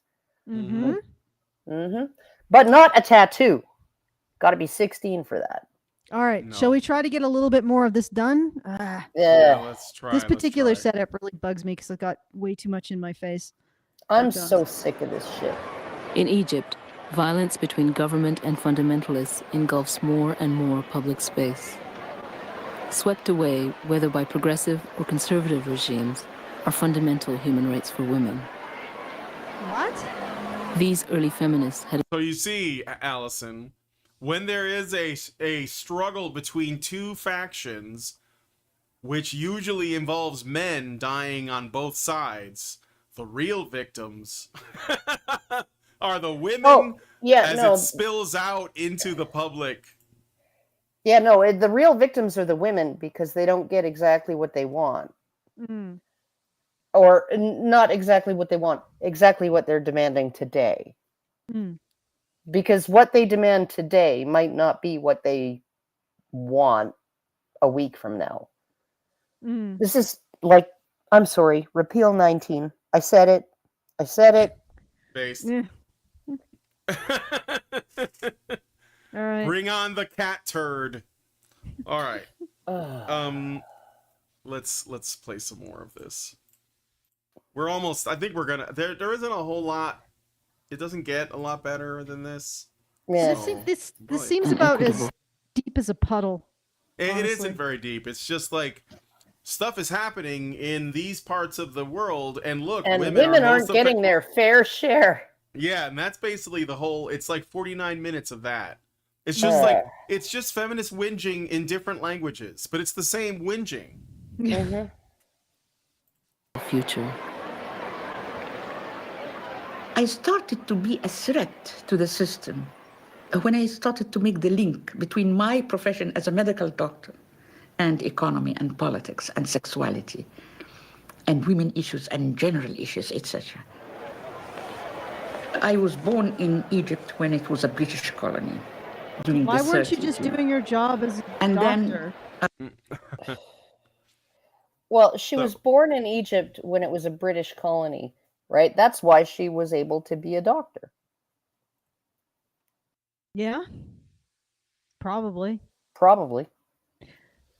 Okay, let's keep going, I guess.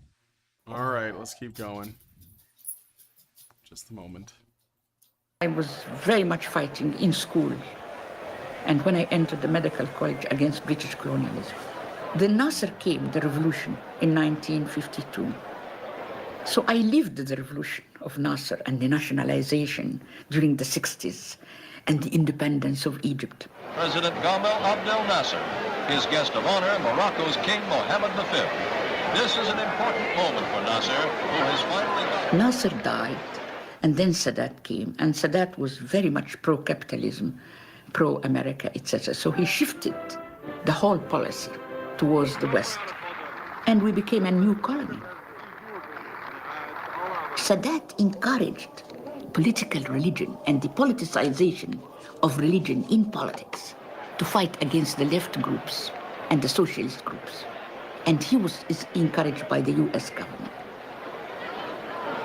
And we found that after Sadat encouraged the religious groups, female veiling and circumcision increased. And Sadat was pro-America policy. So in a way, we become more illuminated to the linkage between international politics and sexual politics. But only for women, apparently. Like, I guess the link between international politics and sexual politics for men is so obvious, nobody can see it. Usually when political shifts happen, men die.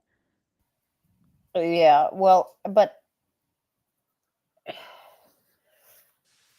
she's trying to blame, like, Western values for female circumcision.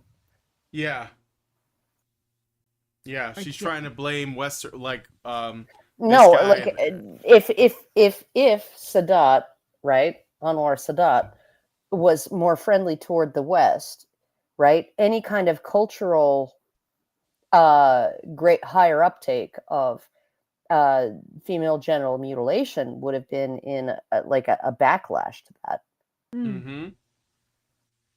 Like, it wouldn't have been like, oh yeah, no, the US is like saying, like, oh, infibulate your freaking daughters, you Egyptians. No, it would have been done as a backlash to Western influences.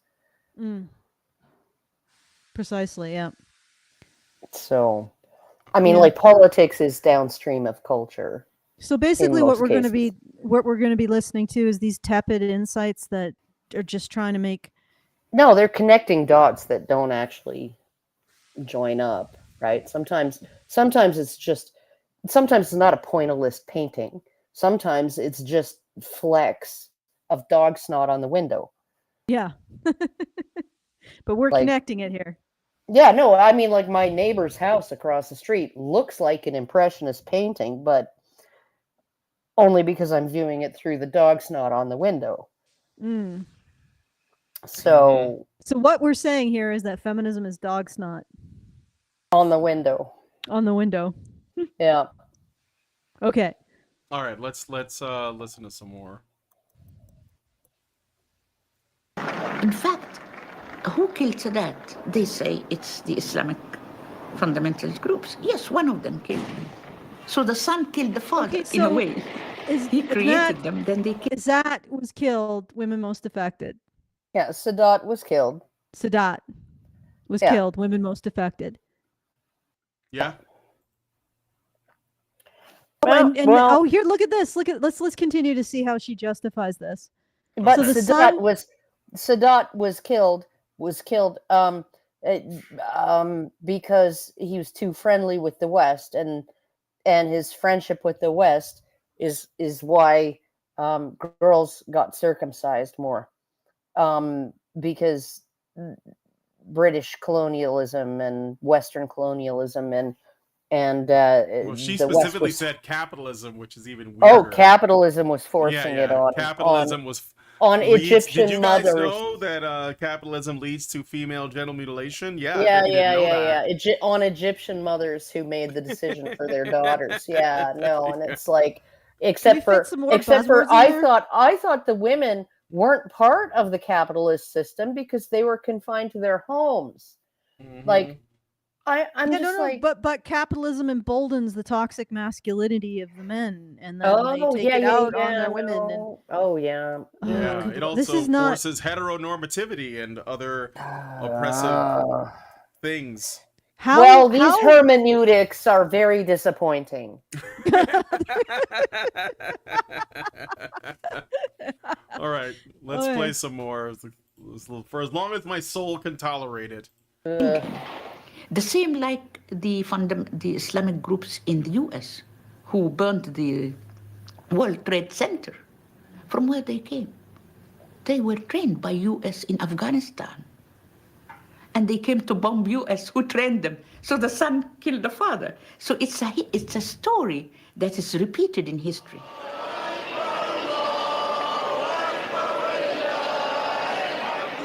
So usually we say that political religious groups are the other face of neocolonialism.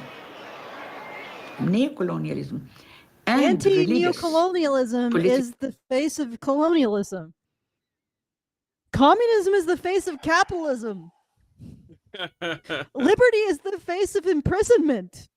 War is the face of peace. Arbok McFry. God damn. Yeah. This is too much female logic for me. I think I'm going to need a long break just to unwind and try to remember that reality exists. I'm with that. You know, I how do these women, I mean, like, how do they even so stupid, so profoundly stupid, so incapable of actually examining a set of facts and putting them together. It's just not convenient for them. Like, there's also so much confidence in what they're saying. I know. No, I'm serious. Like, look at how she's like her facial body language. She's just like, I'm about to blow your mind with this truth. And she's wearing, like, what is that? A Kathy Bates style, like, you know, like, I saw this on Misery and I'm going to wear this. And she's just like, she thinks that she is spitting fire here when she says neocolonialism and religious political fascism and all that. It's all just gobbledygook, man. Okay, but what? Okay, bitch, tell me what you want. Do you want the Western neocolonialism that would make you free? Okay, to go and work as a doctor and make your own money and not have, you don't need no man. Okay, and all which of means that. You don't get one either. Yeah, you don't.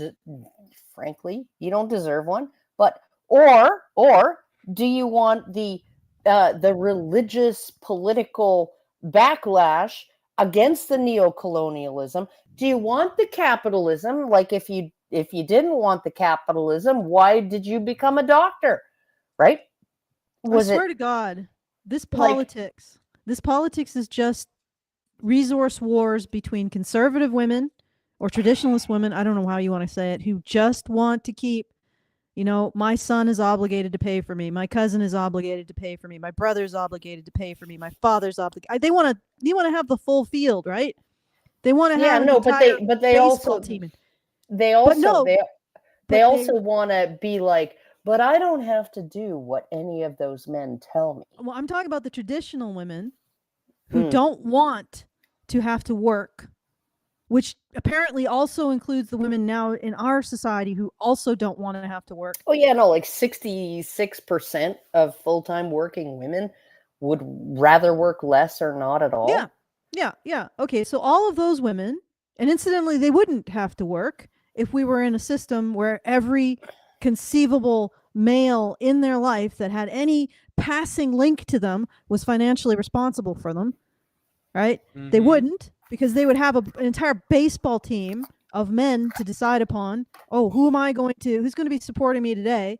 Well, not quite that frivolous, but you know what I mean.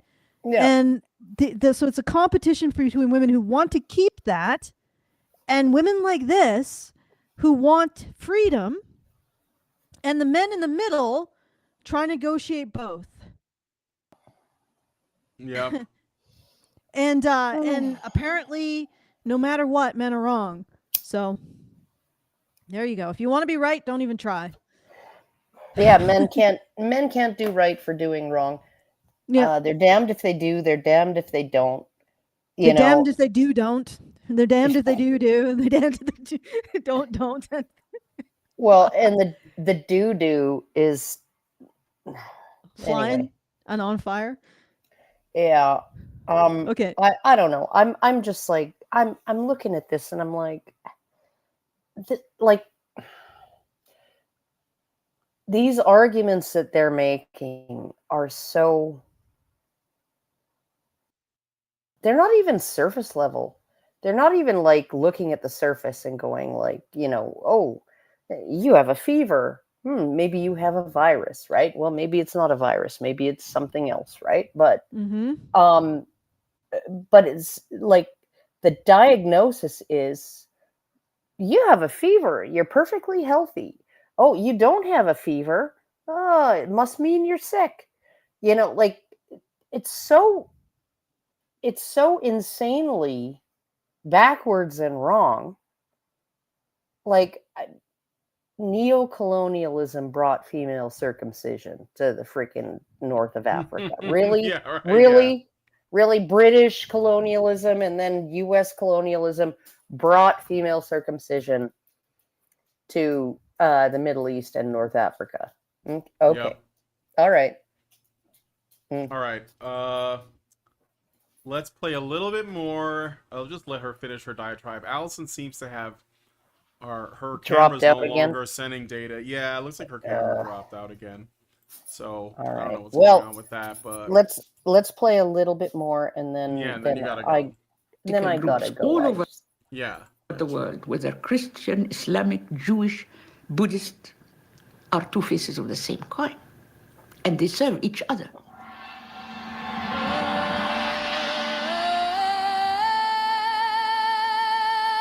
هاي الو زي العفريتة انت يا راولي تعبتي. So all religion is bad for women. What? All religion is bad for women. Yes. What she is ultimately saying is that religion is how men control women. It is the domain of men. I mean, that's what she seems to be suggesting. That's not a broad brush. So all human spiritual systems are oppressive of women. All of them. All of them. Like just they're just all except for Wicca. And this is real. This is real. This isn't just you saying that I have moral authority over everybody conceivable throughout history. Because that's sort of what it seems to end up being. Have you noticed that? It's like, yeah, everything is wrong, and I'm the one who's in position to judge it all. Notice how that sort of works? Yes. Yeah. That's the purpose of it. All right. Okay, let's keep going. All right. Just a moment here. طول المدة وانا زيكم هلكونا اتهلكنا بس كانت دي مهمة كبرة Midway through the tour, after visiting different cities, the activists meet to compare notes. واخدين فكرة على ان الاسلام بالمعنى الواسع بيضطهد المسيحيين، فقلنا لا، ان حتى في ظل الاحداث اللي حصلت دي والاصوليين الاسلاميين بقى في كمان اصوليين مسيحيين ودول بيدعموا ودول بيدعموا. فعشان كده احنا كنا بنحاول because they're seeing all of this stuff happen, and then men have ideas, and then there's revolutions, and there's war, and men die, and all this other stuff. And so they're like, oh, we want to do something like that. So we're just going to go around, have tea, talk to each other, and it's going to be the same thing. So you're saying that they're basically like, apparently they seem to be very comfortable women that have like enough luxury in their life that they can actually travel and meet with their friends and go out for lunch or tea and complain about their respective societies or like whatever they're seeing around them. And And they're literally saying here, like, it doesn't matter if it's like what it is. They're saying, oh, there's extremist Christians and extremist Muslims, and those things are exactly the same because men. And also colonialism is the same. Everything that men do and everything that we can blame on men is bad. Yeah, basically. That's such a tiresome narrative. It's kind of like, I mean, it really is the whole thing. This is the payoff, Alison. It doesn't get much deeper. No, it's the royal flush. I guess you're right. Man in a row. 5 of a kind. All the same suit. Yeah. I mean, yeah, you really could. You don't have to add any detail to any of this. It's always the same thing, always the same conclusion, regardless Men make of decisions that hurt women. Mm-hmm. Yeah, if they're capitalist, it hurts women. If they're communist, it hurts women. Public property. If they're colonialist, it hurts women. If they're isolationist, it hurts women. If they respect property rights, it hurts women. If they don't respect property rights, it hurts women, right? No matter what happens, no matter how it works, right? It hurts women, and men did that. Mm-hmm. Yep. I got into like an argument with a Twitter feminist, of course. And at one point she said, the only difference between me and you is you're private property and I'm public property. Ew. And I read that. Well, because she's a liberal, right? And apparently I'm a conservative, and I read that and I'm like, your life sucks. Like literally the amount of mental energy you have to put into, and this might upset people, caring about men's opinion because you think that they control everything is exhausting. I mean, it's almost like a fourth shift that you've taken on. And I'm going to explain that. Now, I care about men's issues, but I recognize that men do not have the level of control over my life and the world that this woman thinks they have. So I don't have to be as concerned. You know, if there's men going out and going to the Freemason meetings or maybe Freemason's the wrong one. Water Buffalo Lodge. The Water Buffalo Lodge. I don't have to sit there going, what are they talking about?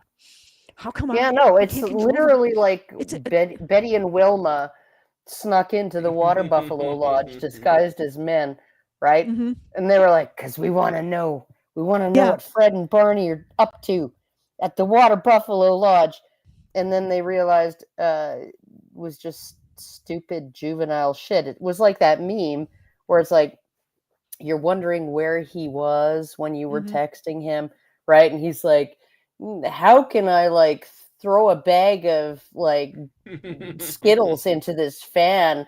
Like, how big a mess will that make? Yeah. Or how deep a hole can I dig in the sand on the beach or something? Yeah. And it's like, he's not ignoring you because he's with some other woman, right? He's ignoring you because he's found some retarded bullshit that he just needs to find out. Right? Yeah. And it's like the more you understand or you gain perspective over what men have control over and what they actually think about, and even when you gain perspective over recognizing that maybe men do have control over something, but probably dead last on the list is using it to oppress women. Right? Yeah. Okay, so that's like maybe peace is about the top 30, and then maybe getting a beer, and then oppressing women doesn't even register. So I don't have to spend my days worrying about what men are doing or what men are cogitating, because I know they're up to. This woman does. She spends her days. I don't know how many hours a day, terrified and wanting to control and needing. And can you imagine the level of cortisol she lives with daily? No, God. It's like it's insane. I'm like, this entire philosophical framework requires so much mental upkeep. I'm sorry, I don't want to get involved. I don't want to have to take on that task. I don't want to do the work. And that's part of it. Maybe I'm just too lazy. That's why I became interested in men's issues, because then I would be like, no, I don't have to spend 8, 10, 13, 16 hours a day worrying about what men do, what men get up to, and trying to control them on the internet and writing screeds and petitioning the UN and all that other shit. Like the sheer mental load that is involved. I'm like, no, I don't need that. I don't need that in my life.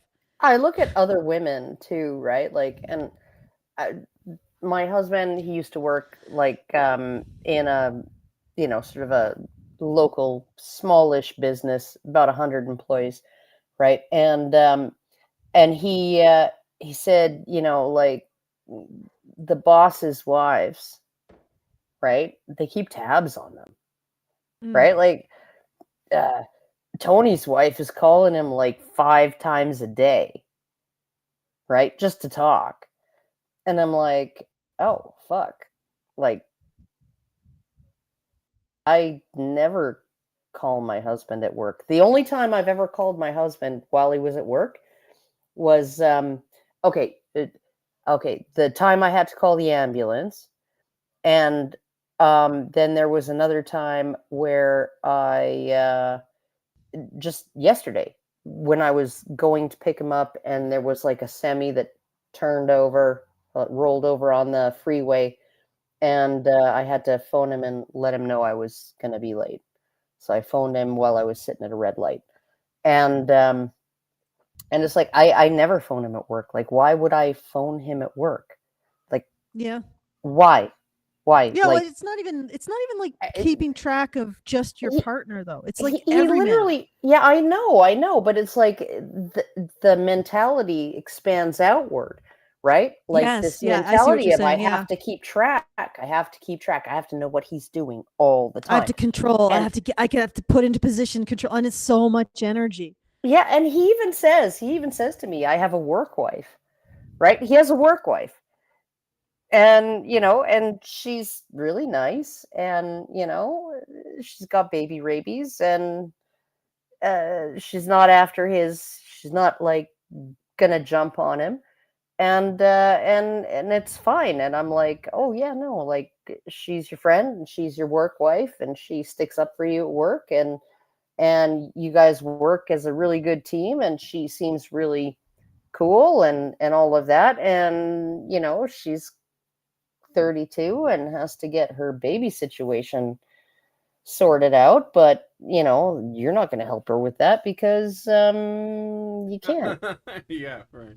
So, and she knows that, and so like it's like, yeah. But I, like I'm looking at it and I'm thinking, like,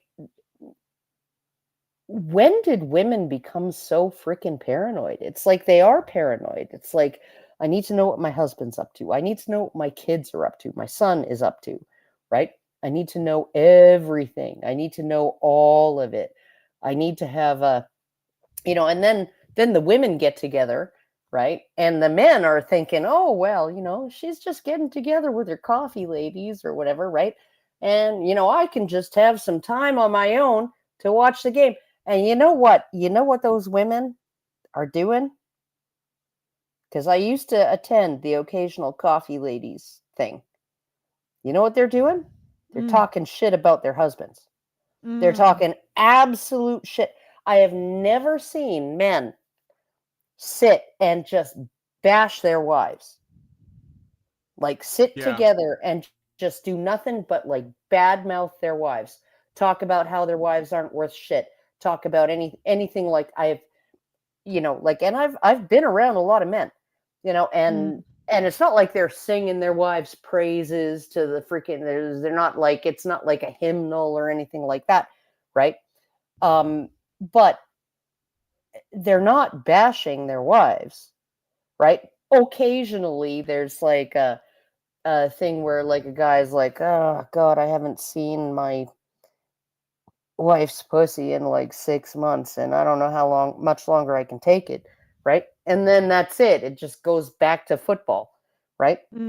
And yeah, but it's like women will just, and every little thing. Like I knew this woman, she had a husband, okay? He got his leg crushed in a mining accident, okay? And so he had to quit working for the mine. And they rebuilt his leg, and he's got all these pins and bolts and shit in it. And then he started filling potholes for the town, and like mowing lawns, mowing the parks and stuff like that, right? So he's still doing physical work, right? And but he would leave for work at 7 a.m. and she would leave for work at 8 a.m. And if it was frosty before he left, he would scrape her vehicle's windows for her. And she had nothing but fucking complaints about this guy. And I'm like, what? Like, okay, what is there to complain about? Like, not only is he like 5 times better looking than you, you're punching up, like seriously punching up. Okay. But he does that for you without you even asking, right? And then you're complaining because he took the last of the cream for his coffee and he didn't zip out to the store and buy some for when you got home from work. Like, yeah. Okay, but my overall point was not specific to like relationships. I'm talking about just in it's just a general attitude, attitude of ingratitude and suspicion. But right? it's a huge amount of mental load, is what I was trying to get at. I know, and like, cortisol. You're wasting your life with this nonsense. Complaining. And I'm like, you don't need to spend this much time worrying about what men are up to. It really is not necessary. Or how bad they are. Or how they bad fail they you. are. Or how you would choose a bear or a Wade Wilson who killed 2 women instead of the average man. Like... It's all just a bunch of and the honesty, God, is that the cognitive load, I wonder if that itself can explain some of the differential in achievement between men and women. The sheer need to control men that women have, the focus on trying to control men that women seem to have, and then they complain about emotional labor. Bitch, you spend like 10 hours a day. Nobody's making you do it. Trying to figure out how to control your partner, and you spend maybe I really doubt that any of these women really spend any time actually considering their partner's needs, but like any woman who uses the term emotional labor, how much time do you spend? Deficits. That's what they're considering, not their needs, not their men's needs. Deficits. Having a paranoid thoughts about your man or what he's up to, or men in general. Do you include that as part? Like, which exceeds the other? Maybe I should put it that way. Which exceeds the other? The paranoid, suspicious thoughts you have about your man and men in general, or the loving, concerned thoughts that you have about men? Probably not men in general, but your men. And you dare to say, blame him for the emotional labor of this, and don't take responsible for the emotional labor of that. Oh, no, and it's not just the emotional labor of like that. It's the emotional labor of like, I'm the one who has to wrap the Christmas presents and do the Christmas shopping and send out the Christmas cards and blah, blah, blah. And you're the one who decided to do it. Yeah. Do you know the last time I went Christmas shopping? I think my older 2 were still living at home. And my older son gave me his debit card and said, Christmas is on me this year. Just get us all something nice. And I didn't put up a tree. I have never sent out Christmas cards ever in my life, right? I don't like them. They're just garbage. They're like junk mail, right? Christmas is like you go visit your relatives and see them and spend time with them or talk to them on the phone or whatever. You touch base with them. Like a card is the dumbest, fucking most wasteful waste of time. I don't know why people do cards. Yeah. And I'm just like, people are always asking me because I forgot my son's birthday this month. It was the 12th, right? And my other son, let's see, it's his birthday. July 31st. But like, and I miss them. I don't remember them. I don't even remember to text, but it's just like, I forget my own birthday. It's like, what a waste of time. What a waste of, and meanwhile, I've got these women in my life who are like, you have to let them know what you want for your birthday, right? And if what you want is a surprise party, you just have to drop a bunch of hints, and then he'll arrange it. And I'm like, yeah, that's no man that I know. But it is the man that you're married to that you complain about all the time. Yeah, so, but okay, just getting it back to the original topic that I brought up. So this feminist essentially said that I'm private property, she's public property because she's a liberal, and both, liberal men turn their women into public property and traditional men turn their women into private property. And I'm like, you're giving men a lot of credit over your circumstance, way more than I would give. And what I mean by that is, I don't think men are doing that to women. Okay? No. I don't think that. Is Sarah Palin, was her husband turning her into public property? Oh, wait, Private he's property. conservative. Private property. Yeah, so she was like untouchable in the public sphere. Yeah. Nobody ever had to criticize her or anything. No, they didn't have any opportunities to do that because she was private property. I'm like, really, really? Like, I know so many conservative women who are like highly active in their, if not in their immediate community, online, in the public sphere. And it's like, no, like if you are a church lady, you're public property. You're interfacing with the public all the time, right? If you work the ironically named courtesy desk at Walmart, you're public property. Yeah, but the whole concept is that women can never escape being property of men. And I'm like, I think that's a you problem. That is a you problem. Yeah. It's a you problem. You want to take on this cognitive load of paranoia and suspicion. You want to cultivate it like your own little personal secret garden of cortisol sucking. Flick your bean to it, yeah. Yeah, or just you're enjoying marinating your brain in constant cortisol. That's you. Like, no, I think they might actually get off sexually on it. Yeah, maybe they do. Maybe, yeah, you're right. I might have just walked into somebody's fetish and just started kicking things over. No wonder she had a very negative reaction. Yeah, there's no wonder 50 Shades of Grey was the top-selling book of all time. Yeah, but she had to repent of his ways or something. But they always do, we have like a little thing here. It's from Nobafan, so I might as well read it. Nobafan gives us $1 and says, if feminists claim religion is bad for women because men, what's their explanation for women still pointing the finger at other women and witch burnings? Men started all sin? Yeah, that's a good point. But I think everybody's forgotten the fact that the Salem witch trials was because of women accusing, in particular teenage girls accusing other people of being witches. Yeah, so they just conveniently forget it. And they also forget that it's women who drag their husbands to church, not the other way around. Yep. All right, welcome back, Brian. Yep. Thank you.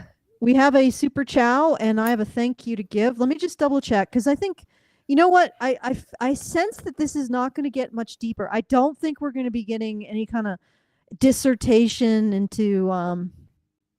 there's not going to be anything more to say. Yeah. I think basically, this is about as deep as it gets. It's a puzzle. Yeah, basically, guys, preview the rest of this. Man bad. Man bad everywhere. Conservative man bad, capitalist man bad, Buddhist man bad, Hindu man bad, Muslim man bad, Christian man bad, Jewish man bad, Zoroastrian man bad, Sikh man bad, men in possibly also alien men who we have not had first contact with, also bad. It's got a little sameness to it. You know what I mean? It's pretty predictable. It doesn't even require pattern recognition or rhyming, yeah, it doesn't even rhyme, right? It's just the same words. Yeah, just the same words over and over again. Man bad, man bad, man bad. Okay, so I want to thank the Great Indoors. He did indeed put his sponsorship through for this for $500. So thank you, Great Indoors, which means we are Thank you. done for this month's fundraiser, including the stretch goal. So thank you, Great Indoors, and also I want to give a thank you to Craig C, because I didn't before, and he did put $25 through. So thank you, Craig C. And I also want to, big thanks to Brian for dealing with all these technical issues and also my camera switching. I really want to use this one just because it allows me to actually touch my keyboard without having to juggle like multiple things. But I know that it might be a little bit more difficult. Yeah. But anyways, so thank you to Great Indoors. Thank you to Craig C. Again, I don't think there's going to be much more insight to be had in this particular micro nanoparticle deep puddle that we're looking at.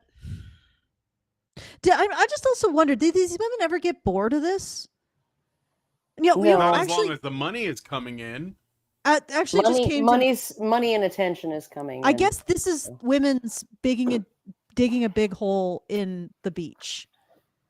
Like this is the equivalent for women emotionally of digging a big hole in the beach, is to just sit there and contemplate how men have done them wrong. Like that's their if you were a man and you imagine just going to the beach, a bunch of bros and maybe some kids and just lots of shovels and just seeing how deep you can dig, that is the emotional equivalent of this for women, apparently. Except, unfortunately, for women, this stuff actually harms people. So, I don't know. Wow. Like, it isn't quite digging a hole in the beach. It's more like something much more toxic and dangerous. Like, constantly constructing these threat narratives around men is not as benign as the things that men get up to generally, in my opinion. For entertainment. This is not benign behavior. Yeah. I guess this is Gilgamesh before Enkidu kind of behavior. Yeah. Okay, Well, all right. Maybe it's time for women to grow up. Maybe it's time for women to find their Enkidu. I don't even know what that means. All right, go thanks on their again. heroine's journey. So yeah, that's what we talked about on Monday. And the maiden phase, ladies. And the maiden phase. It's time to move on. Time to kill the maiden. Maybe all that neuroticism that's pointed at men should be pointed at your kids. I don't know. That's probably where it's supposed to be directed. Yeah, that's possible. I mean, all right. Anyway, go ahead. Yeah,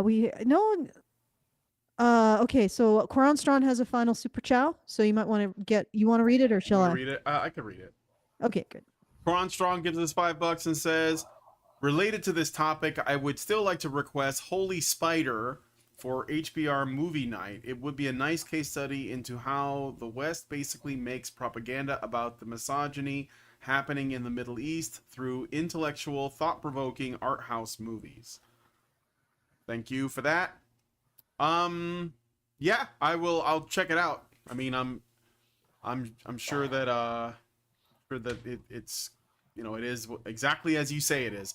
Our man gave us a super chat for $5 and says, "Good to see you again, Karen. You too as well, Alison and Brian." Well, I'm glad to have made your list of people that you're happy to see. Well, it's fine. It's fine. It's fine. I'm just hiding under the blankets too much these days. So yeah, yeah, we're all just trying to make it. Occasionally see Karen here. Yeah, it's been like honestly, the last 4 years have been somewhat unsettling, shall we say. Yeah, harrowing. Just surprisingly, huh? But we're here. We're still here. We're still doing things, so that's good. All right. So, well, just drink water, guys. Yeah, just drink water, stay hydrated, exercise, meditate. We're going to make it. We're going to make it. We're all going to make it. All right. So once again, thank you to everybody who supported. Very much appreciated. If you do want to get those last few shekels in, you can do so at feedthebadger.com/support. I'm not going to refuse them. I apologize to anybody who who is interested in the posters. I think that I will be fulfilling the posters for anybody who wanted one this month, but I think I will probably have to think about this really like we're still working on it, but we're getting there. So feedthebadger.com/support if you want to throw a few shekels in the hat for support, and feedthebadger.com/justthetip if you want to comment on anything that was said during the show. You want to send us a tip and also avoid YouTube's comment unenhancement system. You see what I did there? Unenhancement? Unenhancement system. The curation system. Yeah, the curation minefield, whatever you want to call it. Avoid YouTube's comment system. Go to feedthebadger.com/justthetip and give us a few shekels and your brain thoughts, which, I mean, I guess there wouldn't be any other kind, right? Than brain thoughts. So that was redundant. But anyway, feedthebadger.com/support to support the show. Feedthebadger.com/justthetip to send us a message and a tip. All right, back to you, Brian. Okay, well, if you guys like this video, please hit like, subscribe if you're not already subscribed, hit the bell for notifications, leave us a comment, let us know what you guys think about what we discussed on the show today. If you want to watch the full documentary, there's a link to it in the description. It's about 50 minutes long. Maybe there is something we missed. Let us know if you guys check it out yourself. And please, please, please share this video because sharing is caring. Thank you so much for coming on today's episode of the Rantzerker, and we'll talk to you all in the next video. Men's rights activists are machines, dude. Okay? They are literal machines. They are talking point machines. They are impossible to fucking deal with, especially if you have like a couple dudes who have good memory on top of that too. Holy shit, you're fucked.